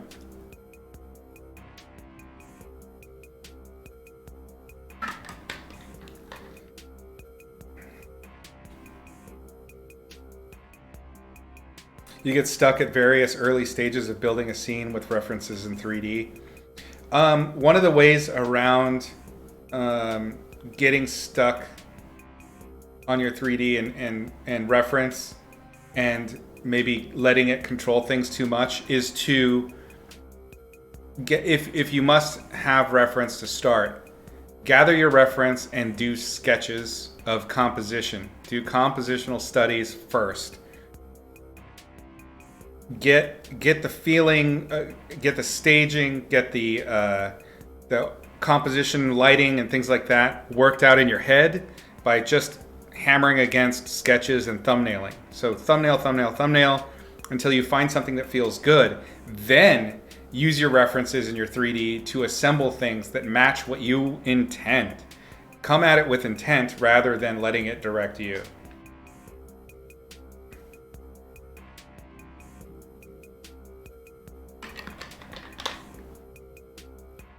That can be absolutely an option. Maybe that's the way mentorship should be handled, is like starting from scratch with something. Like we could do Twitch assignments maybe. I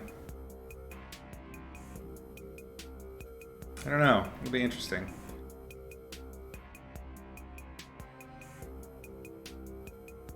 Keep chatting at me. I'm gonna set up a new sketch.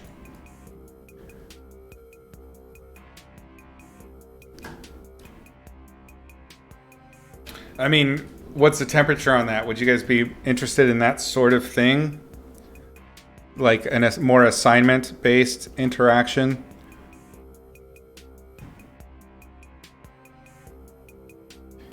What I want to avoid doing with an assignment style system is, let's grab more of it.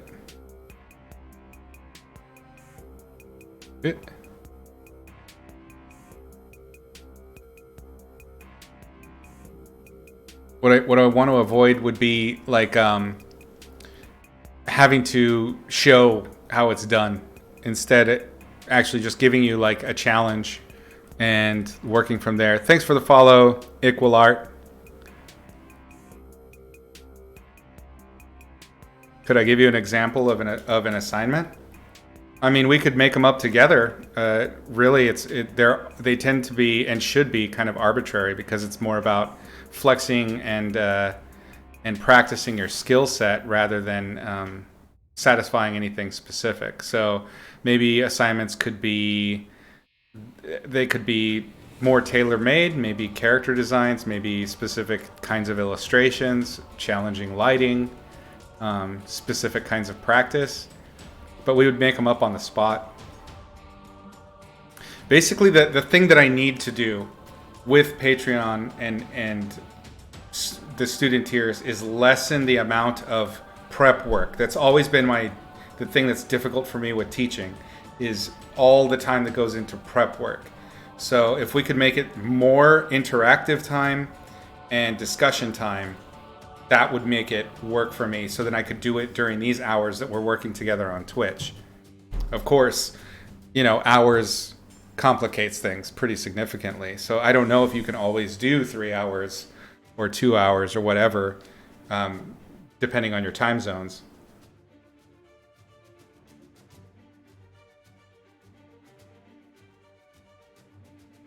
The Patreon is most of value because of the crits, Damage. Okay. I kind of had the feeling that was probably the case, but I didn't want to assume.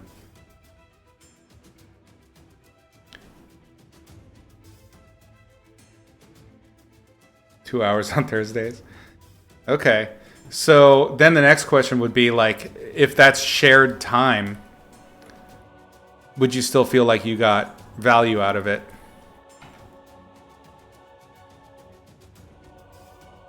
Because obviously it's going to be better to do it as a group. Excuse me.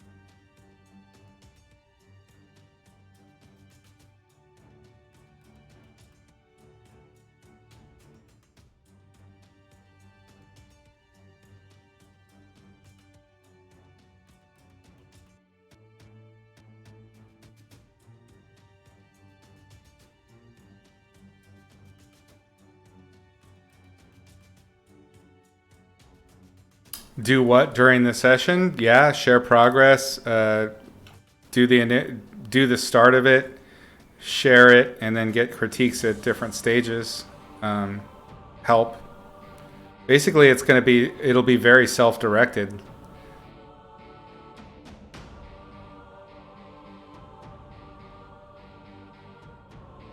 My goal would be to be there for you to help just guide rather than outline directly. Does that make sense? Basically being an art director for you.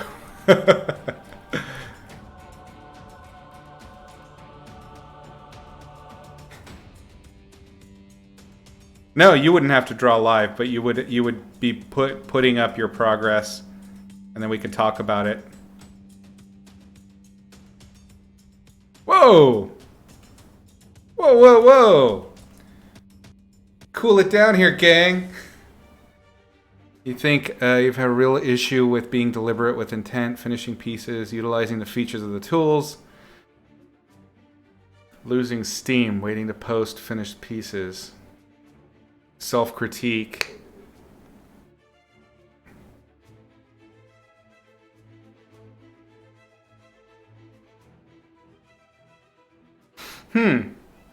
There's a thought. I think, yeah, definitely mentorship could be used on multiple levels, but it would be, I think, yeah, I don't want to, certainly we're not throwing out the baby with the bathwater. The lessons that are already done will always be of value. So it can kind of work like that.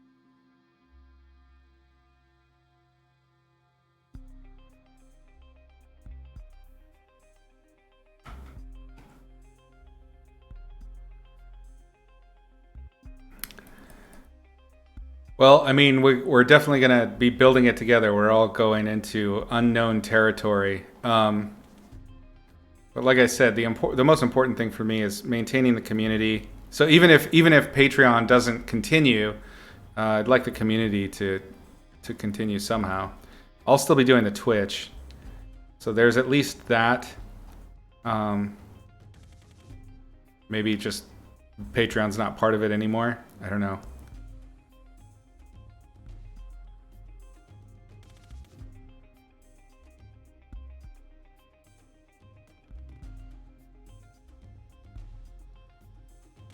Sorry, guys. I'm listening to synthwave, which means I just want to paint retro cyberpunk shit right now. You all haven't seen me paint much of that kind of stuff.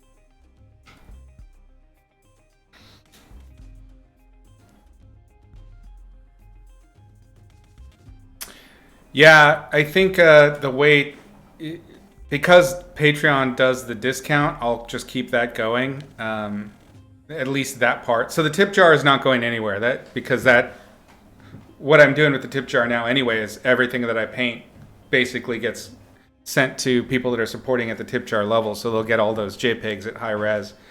And then of course they get the discount for any of the Gumroad videos. So that's definitely not going anywhere. That part.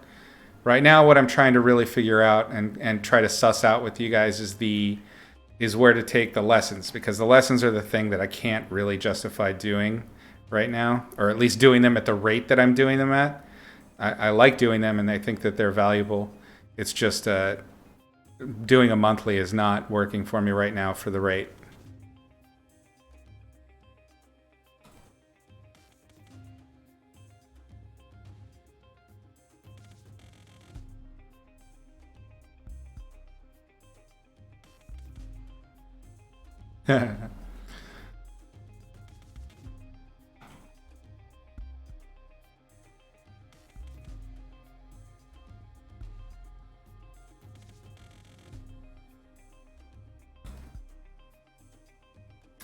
Feels like the colors kind of make sense for this. That's why it's kind of happening too.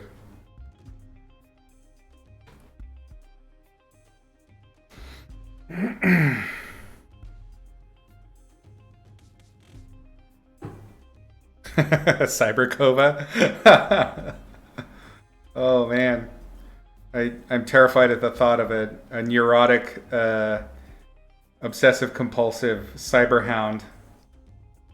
That's a nightmare waiting to happen. Actually, that's a whole horror movie waiting to happen. Yeah, once every few months might be the way to go. That I think is kind of my plan, is that what I'm going to do is I will be making them now and then rather than monthly, and they'll just go straight to Gumroad, and then you can use your discount to pick them up from Patreon, but it's just not going to be something that is part of the Patreon from the outset.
Thanks for hanging out, Irina. Great job today.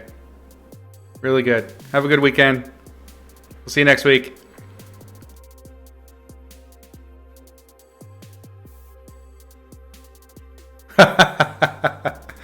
Oh, it's not a fluke. Let's keep at it.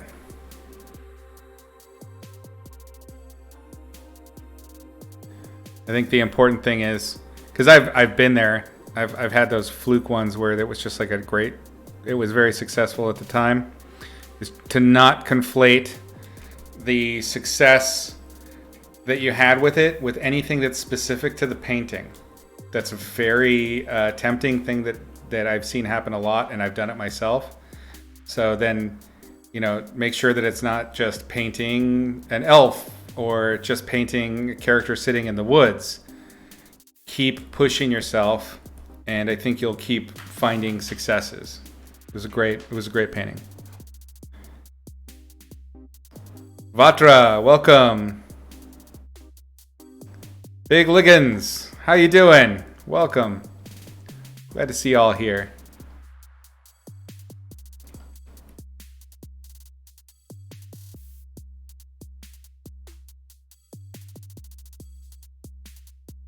I'm doing basically thumbnailing for character design right now. This is something that I would do if I got a character assignment. I would spend some time doing basically like maybe 5 of these, 3 to 5 of these, kind of just exploring different ideas. Usually what will happen is one will influence another one.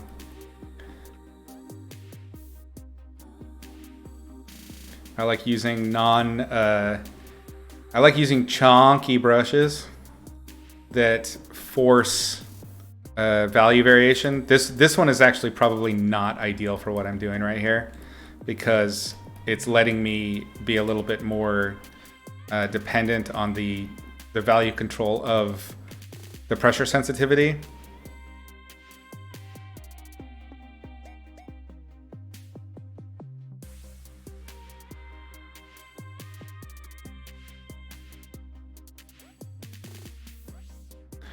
The Beholder went great. We finished it up. I posted it up on Twitter. You can see it at Izzy Medrano. I think it's probably pretty far down now. I've been posting quite a bit. One of the things that I do when I'm doing character stuff is thinking about a little bit of perspective, like injecting perspective into things. So I'm thinking about, like, for instance, this leg is tilted a little bit back and a little bit up, and because it's in perspective from the camera. So my camera is like basically maybe here or here right now, which means that I need to think about how the different ellipses that are created by these different shapes need to follow that perspective. They need to follow that baseline of a horizon line up here. The horizon line is up there. You're always thinking about doing your shapes in descent as they descend in perspective. If you're not doing that with your designs, or even as you're painting, if you're not focusing, or at least always in the back of your mind aware of that horizon line, you will find that you're going to have limbs and different aspects of the painting, trees or vehicles, buildings, whatever, will stop following the perspective and will start breaking. It's very common.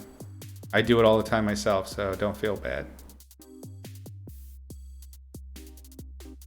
I think it's a good idea sometimes, especially when you're first practicing these techniques, is to, like I've said before, drawing in the light source like as a little kind of cone with a cylinder attached, so that right? Whoops. Where the light source is coming from. It's also not a bad idea to throw in your horizon line on a different layer. And I still do that when I find myself fucking that up.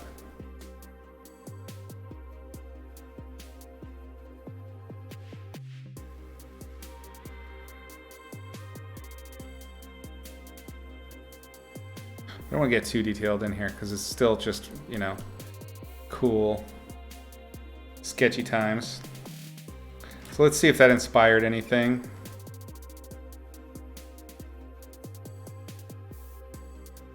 Look at me changing the full size of this thing. Permanent. How you like me now, thug? Alright, made a new layer. I'm kind of on a cyberpunk kick right now. Let's kick up the music. Let's see.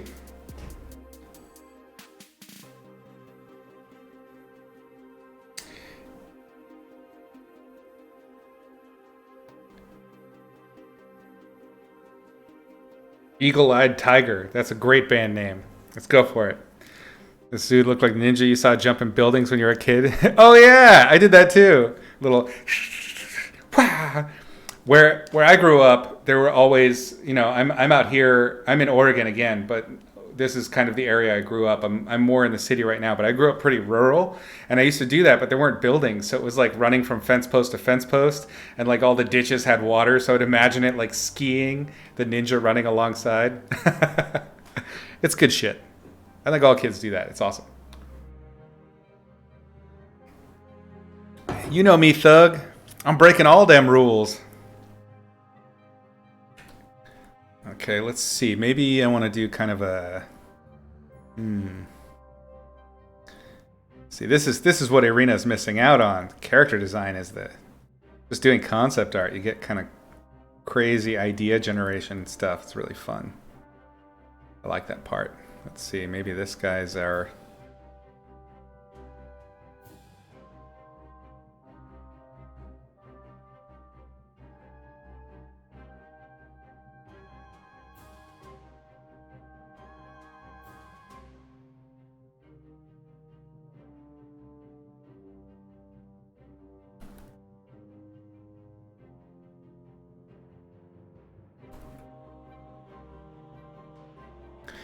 I kind of miss doing regular character design.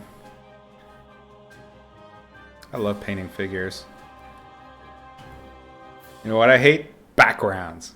Painting a cityscape? Fuck that noise.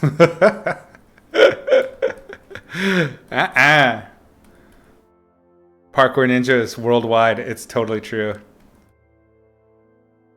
There should be like the parkour. It's like a parkour ninja imaginary character. I think it's probably even more relevant now, or not relevant, but frequent now that we have, you know, like endless runners and things that basically just give you the visuals already.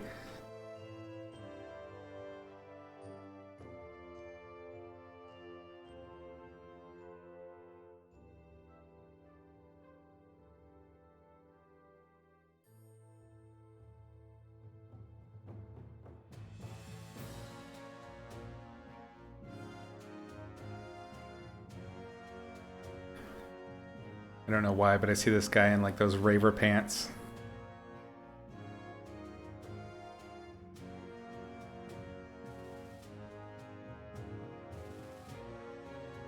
That's probably something that most of you don't even know about.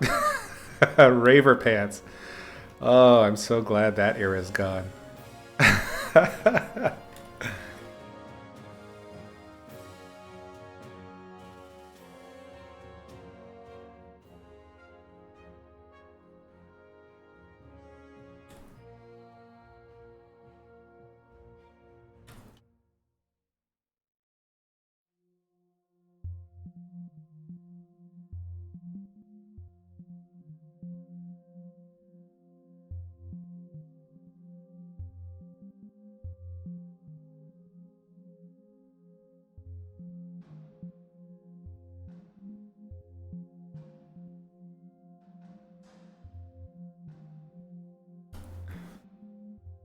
When you were in the rural areas, there were electricity lines. Yeah.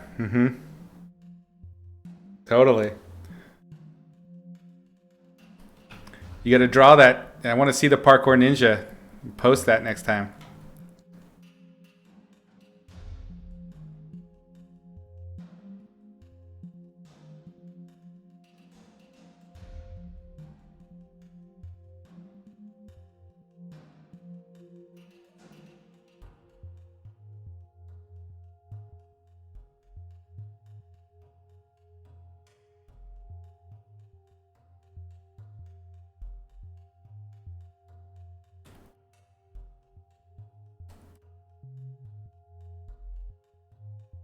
I have faith in you.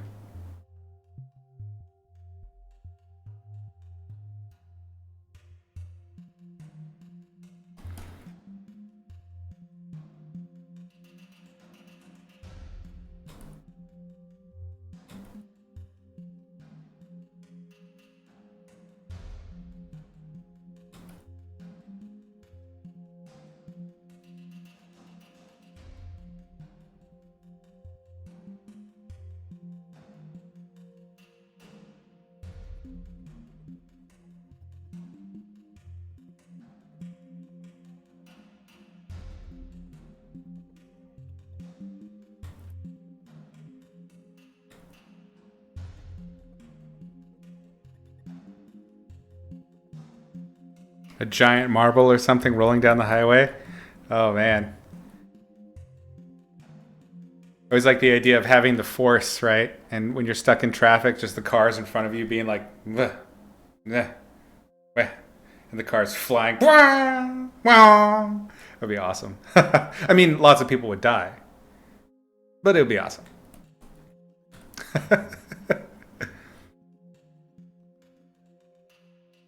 The horrific imaginations of children.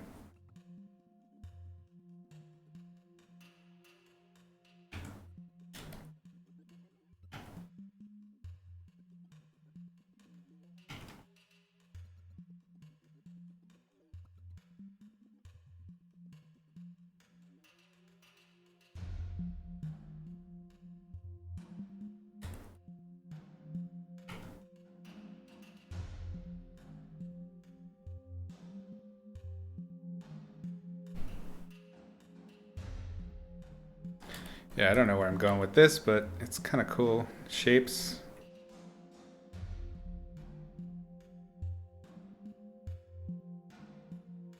So hopefully you see, okay, with this character, right, the camera that I'm using is a more sort of long lens style camera. There's perspective there. So this is maybe like, I don't know, I'm really bad with the actual photography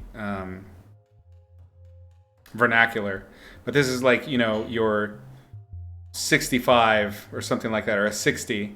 This would be like a 35 lens, 35 millimeter, so that it's a deeper fisheye that forces that perspective into a different direction. So we could say that, yeah, the eye line is here, but on this one, then, god damn it, that just looks awful.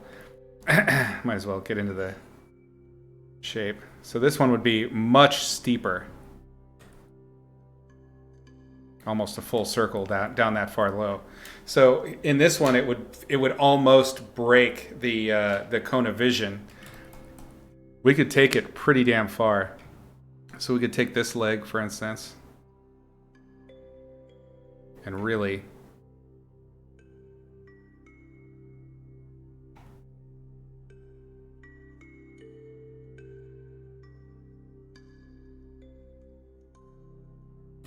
you see, get that massive foreshortening going on.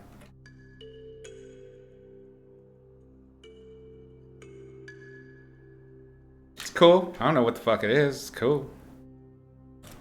Do another one. Fuck it. We're doing some concept art, guys. How about that?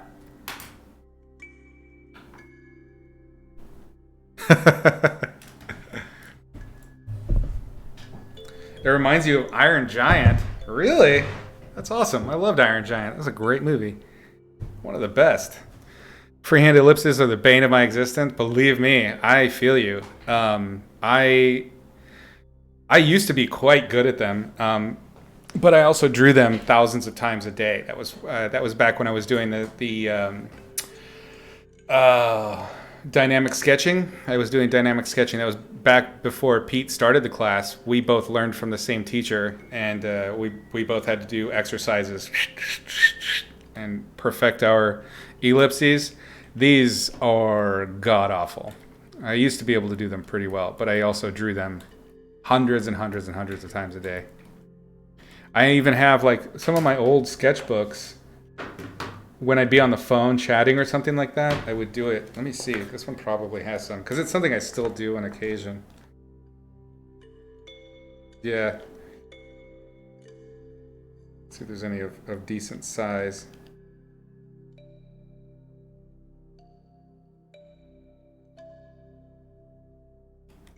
There's a whole lot of written notes in this one compared to my usual sketchbooks.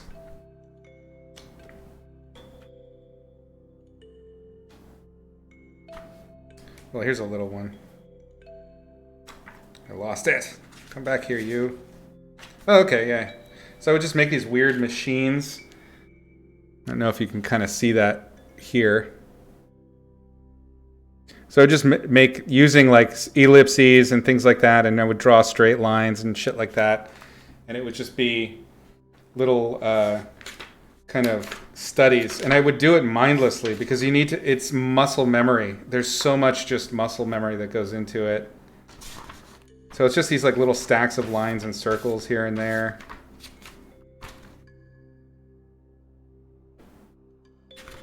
It's good training though. You get better at it. Yeah, this book doesn't have a whole bunch of those, but I have some sketchbooks where that's almost the entire book. It's just little circles and lines, circles and lines. But yeah, that's that dynamic sketching system. It really helps. All right, let's see. What kind of character do I want to make next? That's kind of cyberpunk-y. Could be... We did the disabled rapper. We did a cyber samurai. Could do kind of a Decker character. Let's do... These extreme kind of fisheye silhouettes are pretty conducive to cyberpunk look. Let's see, and Decker would be like...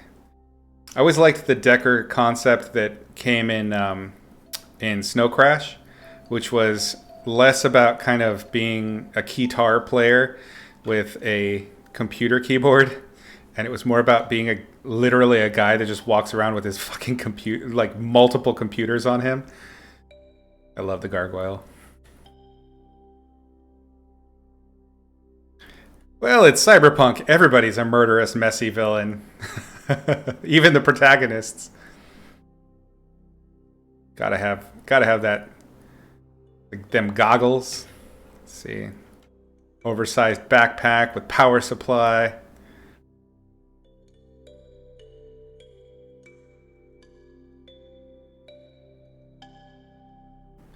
I don't know. This one is going to require a little bit of work, I think, in order to pull it off. The cool thing about cyberpunk is that it kind of references a world that has technologies that were imagined before the insane cyberpunk technologies that we have right now.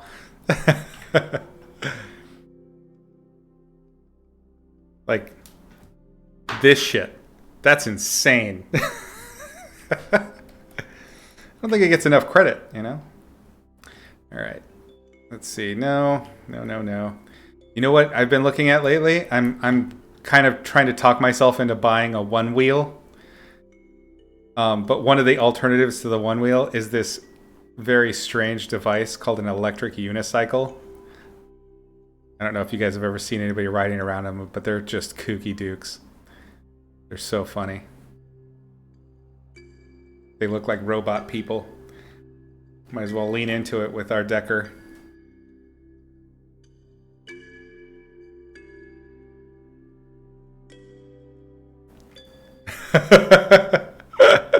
Am I excited about Cyberpunk 2077? The computer that we're on right now, I built just for that game.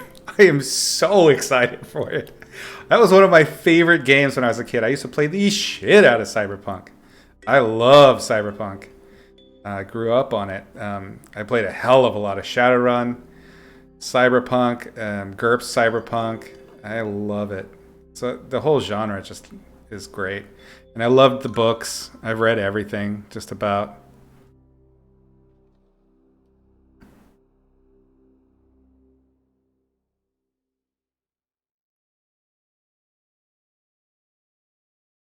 Kind of want to get like a little bit more of a snowboarder pose, maybe. So maybe this is...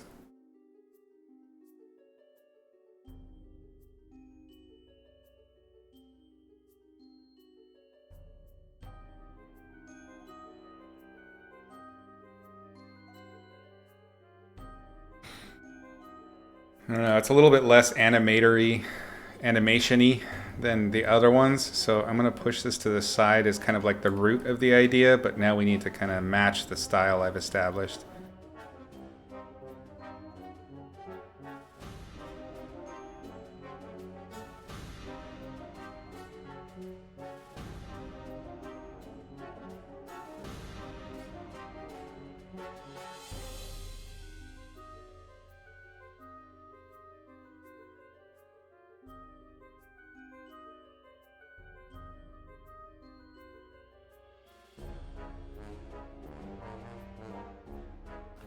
Did I ever see a Syndicate on Amiga? If that's the same Syndicate that they made later on Apple, and it was like a top-down sort of cyberpunk, I don't know, action game, kind of like it was a lot like the original GTA way back. I played that Syndicate. It was always on somebody else's computer though. I didn't have my own. See. I think I want a little bit less of that kind of casual cool guy pose with this guy. So he's going to be more of a kind of a slouchy nerd kind of.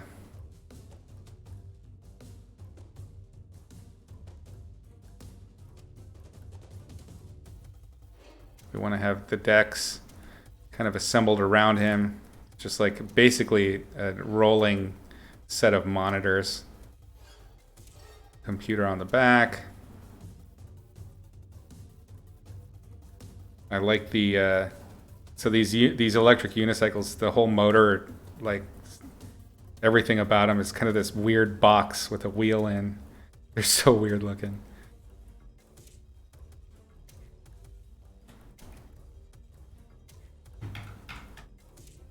We can get rid of this guy. He's no longer serving any purpose.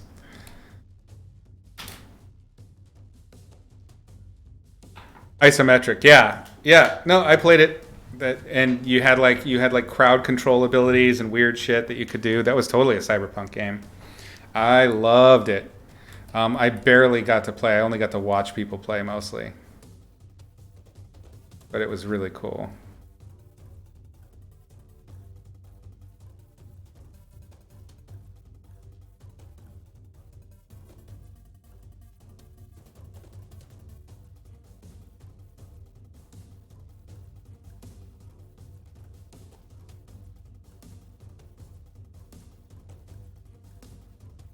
What the hell? Oh my god!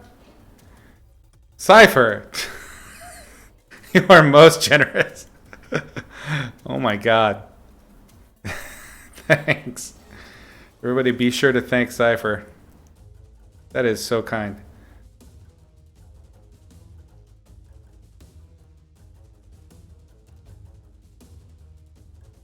Alright, so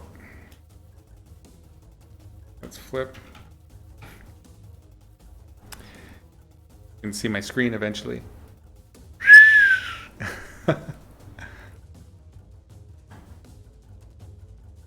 So kind. Are we still live? I'm actually looking now at my stream. That's kind of spooky. It's frozen actually on Irina's painting. I'm wondering if that's just an error. You all can see me, of course, right? I don't know, am I on? This is a nightmare. Everything's falling apart.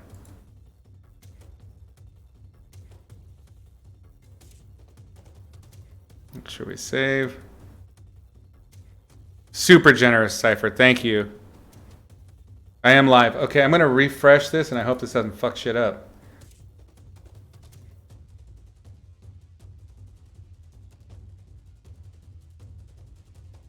Yay, okay, we're good. We're still good. Don't know what happened there.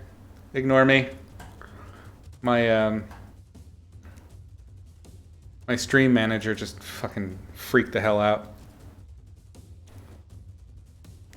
Last time this millennia. It's so kind.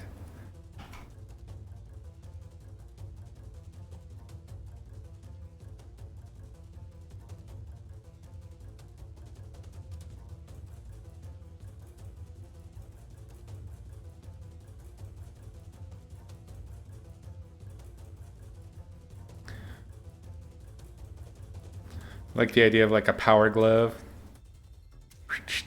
like a control unit. Definitely gonna have to have a keyboard on it. We'll just imply that for now.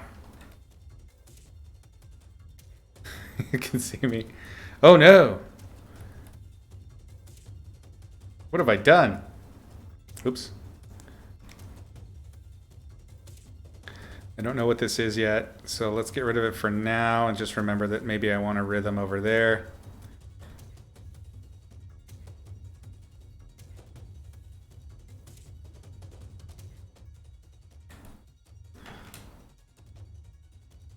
What if instead of like a unicycle, what if this is more like almost like a tank tread or something like that? That'd be might be kind of cool. Like a thin tank tread. Like that. I don't know. Maybe it's too much.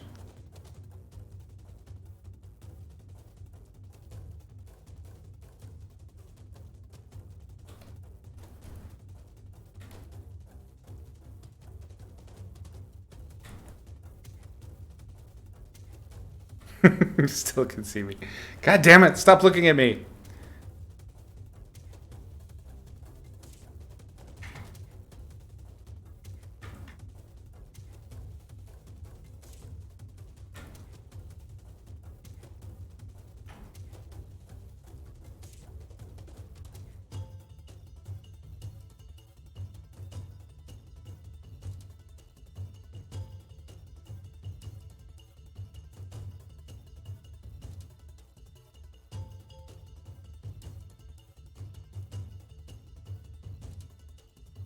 Yeah, this one's definitely tougher. This is the problem. I think also just in general with kind of like writing stories and things like that is technology's changed everything so much. It's really hard to kind of envision things that are retro.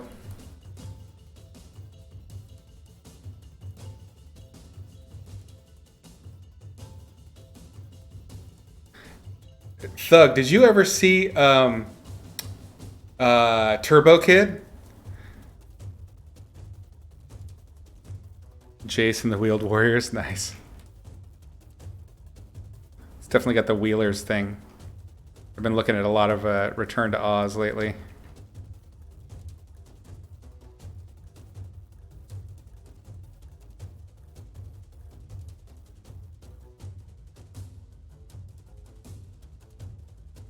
You've never seen... Oh. Watch Turbo Kid. It's awesome. I fucking love that movie. It's a low budge, like 80s post-apocalyptic, 80s style. Actually, I think it's only done like a couple years ago, but it's an 80s style post-apocalyptic kind of. I don't know. It's just like a love letter to weird 80s movies. It's really good. Characters are great. The writing's fun. It's got Michael Ironside in it. I mean, he's basically doing the whole thing in a wheelchair, but it's great. Yeah, if it was in 2015, I don't know. It wasn't very long ago that they made it or released it. It's really good. It's like it's stupid, but in all the most wonderful, earnest, and endearing ways. I love the shit out of it. I adore that movie. Action Dan, thanks for the follow, my man. My man, Action Dan.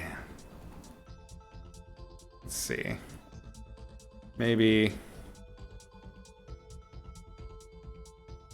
I kind of like the idea that, like, and this was implied in Stevenson's version of a Decker, the Gargoyle, was that they're almost not there. They're like zombies in a way. They're just so tapped into the feed, and they're just always. Just imagine watching YouTube constantly, except you're also feeding your own YouTube with all the cameras that are mounted to you. That's kind of what a gargoyle would be. It's just a data collection, a human walking data collection device. It's a very small part of the book, Snow Crash. the character that was a gargoyle. He was only in it for a short time, but it resonated.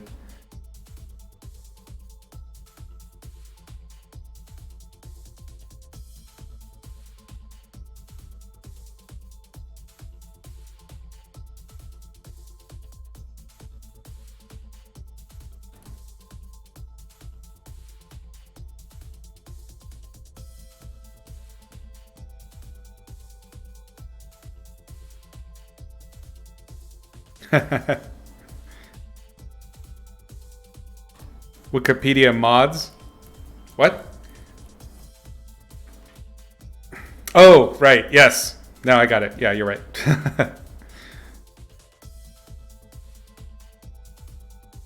Yeah, the moment anything happens, they're on it. I loved Snow Crash. It was one of my early beloved books. I read it. I'm ashamed at how many times I've read that book, but it was like my Catcher in the Rye type book. I had multiple copies of it. I shared it with tons of people.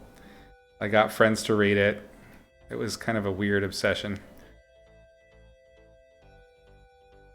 And then he released Diamond Age, which is sort of like a sequel to Snow Crash, and I loved it too. It's basically post cyberpunk, and I think Diamond Age is probably the closest thing to what we might get in the near future. It was a really cool concept. The premise essentially being that it opens with the death of cyberpunk, literally. There's a cyberpunk character who gets an implant that, like a gun implant in his head, I think it is.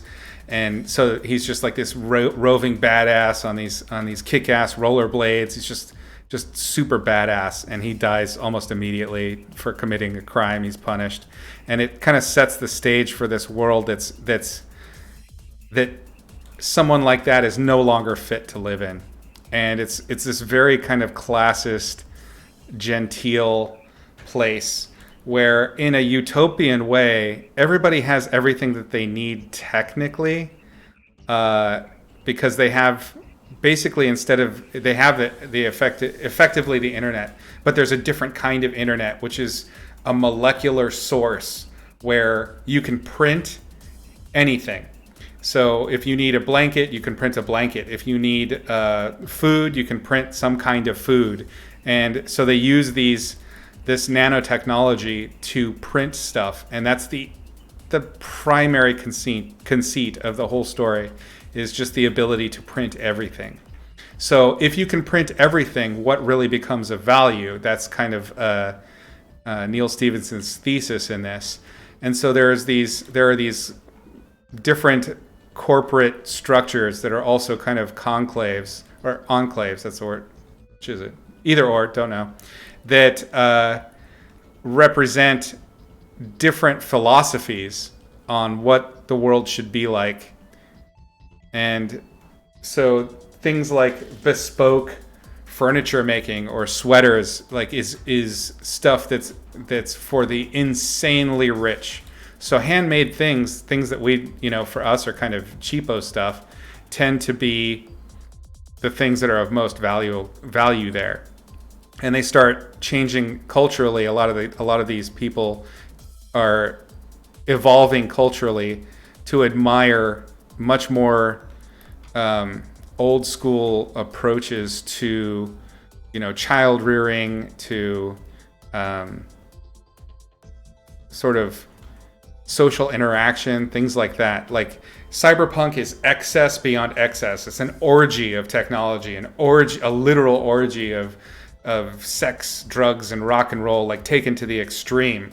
So this post cyberpunk is like this pendulum swing back to being almost like one of the cultures is model themselves on the Victorian era, another culture on Confucianism. It's such a cool concept. Man, that guy can write up concepts and world build like few other people. He is incredible. I'm a big fan of his work. But he really struggles to finish stories, man. So, like, the story structure sometimes can get real wonky. But the worlds he builds, nothing like it. Basically what I'm saying is you should read Diamond Age. It's really good.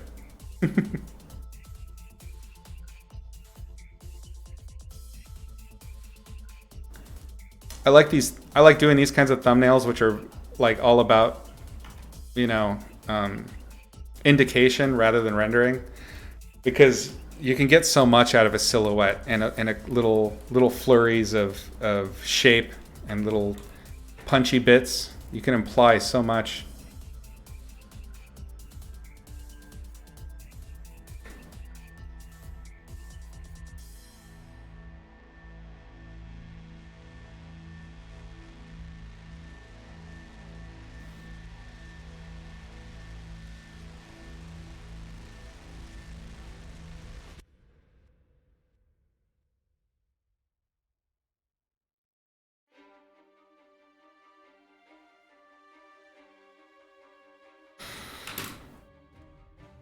When doing concept art characters, is there an obvious pose used to better showcase the design? No, not necessarily an obvious pose, but there are definitely things you should avoid. One of the things that I try hardest to do is to prevent a character from covering themselves up in the pose. So you may want to design kind of like a Blanca type character where they're like curled up and they're crouching and they're doing scary face. That's all well and good, but if they're crunched up and facing away from the camera and all we can see is their shoulder and back and maybe a little bit of leg, that's not a great character design in terms of explaining what it is that you're trying to make. So it's a back and forth between implying a little bit of the character and making sure that everything is visible that's important. I like to think of character design a lot like you would do your illustrations, that you have focal points that operate in the same way. It's like that laser pointing thing I was talking about, where you want to make sure that this is noticed, and this is noticed in specific orders. And to do that, you can use posing, you can use lighting, you can use color.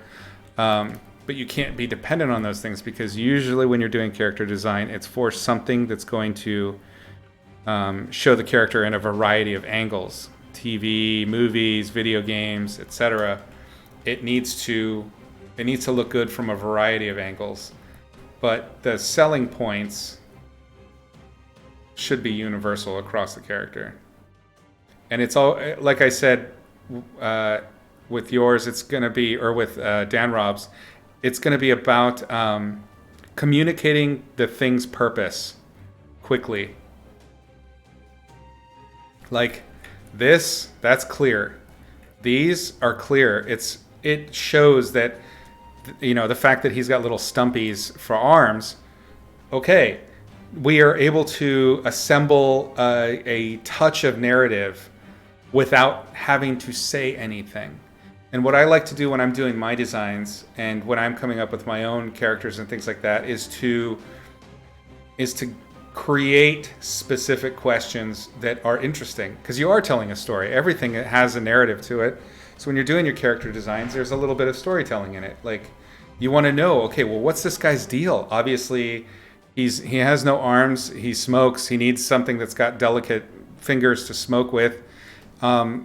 Who is he? Why is he like this? These kinds of questions are good, but asking like, what is the world? What is this person? What is their essential job? What is their essential attitude? Those are questions that definitely need to be considered in the design.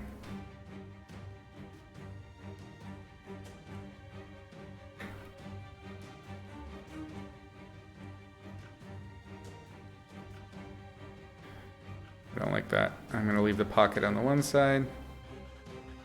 Maybe there's, you know, little dangly bits here. The zipper. I don't know. I feel like there's enough there that, well, let's do a little bit more carve out. Just a little.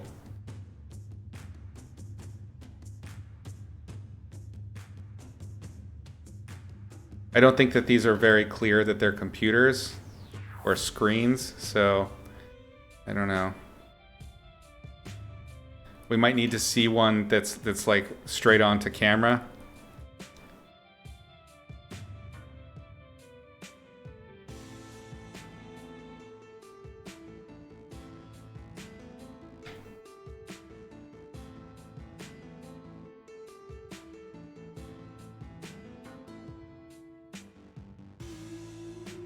Maybe wires kind of help sell the idea.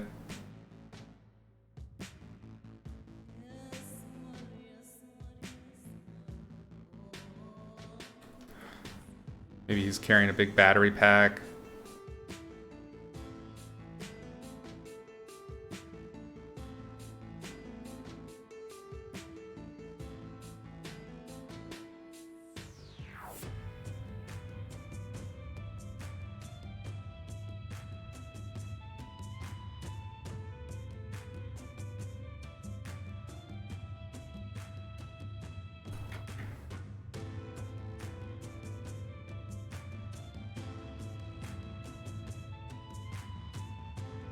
One thing that can happen with my stuff that I've noticed is if I don't have a specific problem that I'm solving with a character, I tend to just dress the same bodies because I'm comfortable with that body type.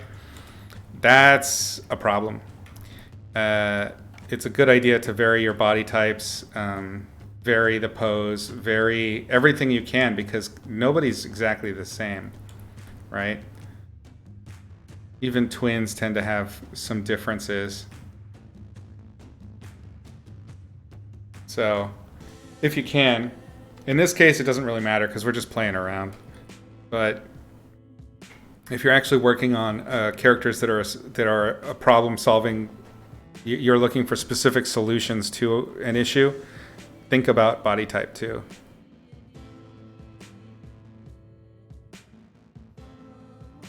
How's he turning with only one track? I don't know. That's a good question, though. I didn't even think about that, to be honest. Actually, there's 2 tracks. Boom. Ha! Gotcha. There. That doesn't work at all, but fuck it. It looks cool for now. But that's a very good question. You're right.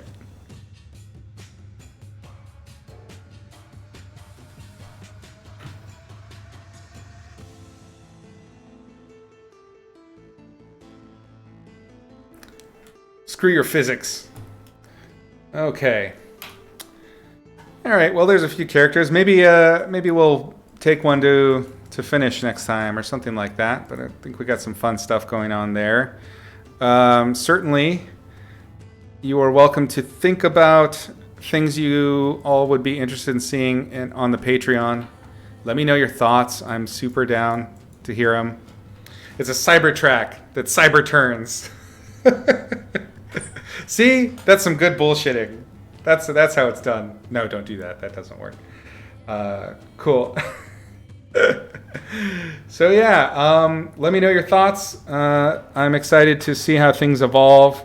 I'm definitely excited to see how our Twitch is going to change in the near future and adapt with the changes in Patreon. And hopefully you all will stick along for the ride. You're having fun and learning some shit because it's fun hanging out. I'm enjoying this.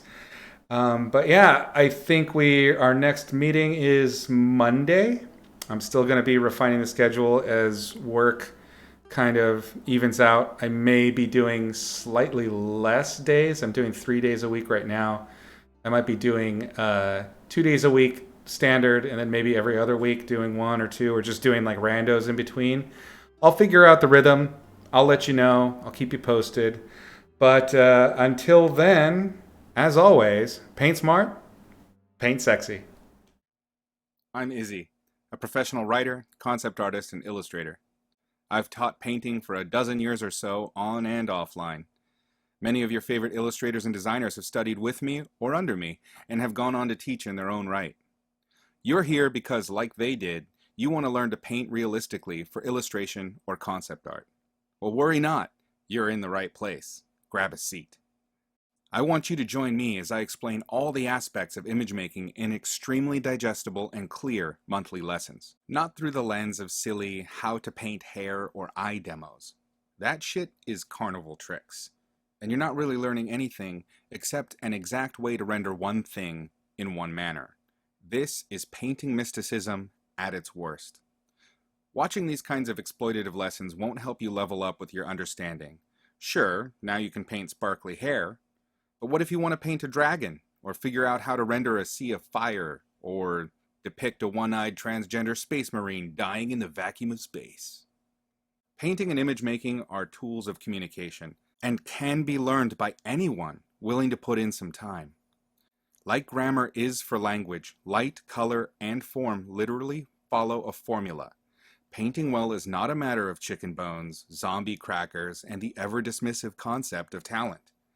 Learning with my series, Izzy's Logic of Light and Color, will give you the tools and understanding so you can analyze light and form in reality and bring it to life in your work.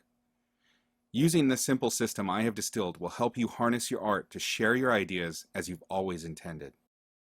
When we are children, we all draw in symbols. Symbols for our house, our hands, the sun, the grass, our pet lobster. As we grow into artists, we must learn to throw away symbols and begin to draw and paint what it is we actually see. And as we grow further, we learn to paint beyond what we see and what is actually there. Until finally we move beyond this and learn to trim away what is actually there so we voice only what we want. With me, you're going to have to buckle in and maybe take some pain meds, because I'm going to rip out your normal person's eyes and replace them with a painter's eyes. I'm going to restructure how you see and how you understand what you're seeing. I'm going to turn you into a painting machine. Truly, anyone can learn to paint realistically if they can both determine what they're seeing or imagining with basic and straightforward rules. Once you understand the mechanics of light, color, and form in reality, you will have the capacity to paint anything you can see or imagine realistically. After that, the real fun begins. Here are some of the ways you can join me and master the logic of light and color. The very first lesson of my series is totally free on my YouTube channel. In that lesson, I give you the 3 primary rules of light that are the very foundation of painting and understanding light itself. If you do nothing else to make your painting mastery easier, at least watch this amazing little lesson. It will do more for your basic understanding of light than just about any tutorial you can find. When you're ready to get deeper and you feel like you have those first rules figured out, allow me to utterly blow your mind with the next episodes available on Gumroad and ArtStation. As we go deeper into the rules underlying the logic of light and color, I carefully and simply explain important and interesting elements. From beginner to pro, there is an amazing amount of information available. Each concept has been distilled into the clearest explanation you're likely to find anywhere. Like episode 2, where we cover the atmospheric effect and how that relates to light, scale, and distance of objects in reality, and how to render it. Or episode 3, where I hand over the ultimate key to controlling value in your paintings. Episodes 5 through 8 are all about rendering materials. Want to understand the logic behind rendering metal, leather, hair, transparency, damn near anything. I even cover the logic behind painting special effects like fire, neon, or lightsabers in later episodes. The lessons just get deeper and more detailed as I build on the foundations covered in preceding episodes. The 10th gives you the most important rule of composition you'll ever learn to keep your images interesting. The next few episodes cover important painting techniques like my edge control ninjutsu or simplification with the large to small system. We dip a toe in color theory, devote a few episodes to finishing full-blown illustrations utilizing the techniques we've learned so far. Some episodes, like the lighting game or Advanced Exercises 1, the shirt, present cheap, valuable, and practical exercises to give you explosive growth in your development. Episodes 22 through 25 cover painting and illustration, just like I do for Magic the Gathering, from assignment and inception to signing the painting at the end. Each one is full of tips, knowledge, Everything to make working as an illustrator easier. Did you enjoy learning how to paint basic materials? Metal, wood, and such? I got 3 whole episodes devoted to the intricate logic behind painting different kinds of skin. After that, more lessons devoted to pumping life into your portraits and original methods for accurately drawing faces out of your head. From fundamentals to photo bashing, Gumroad and ArtStation have every lesson I create available for purchase a la carte. But here's an even better way to learn with me. Stay current with my latest lessons on Patreon for the lowest price available. Monthly support gets my student that month's lesson, a critique or paint over of their finished work, a discount code for 25% off the entire Gumroad archive, and access to the Logic of Light and Color Discord community, where we plan future lessons, share knowledge, and learn together as a team.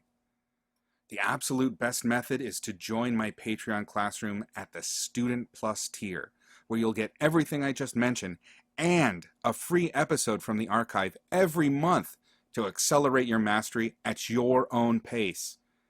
You've decided to take control of your painting and master Izzy's logic of light and color. Now it's up to you to choose the path that's best for you. I'll see you on the flip side. Paint smart, paint sexy.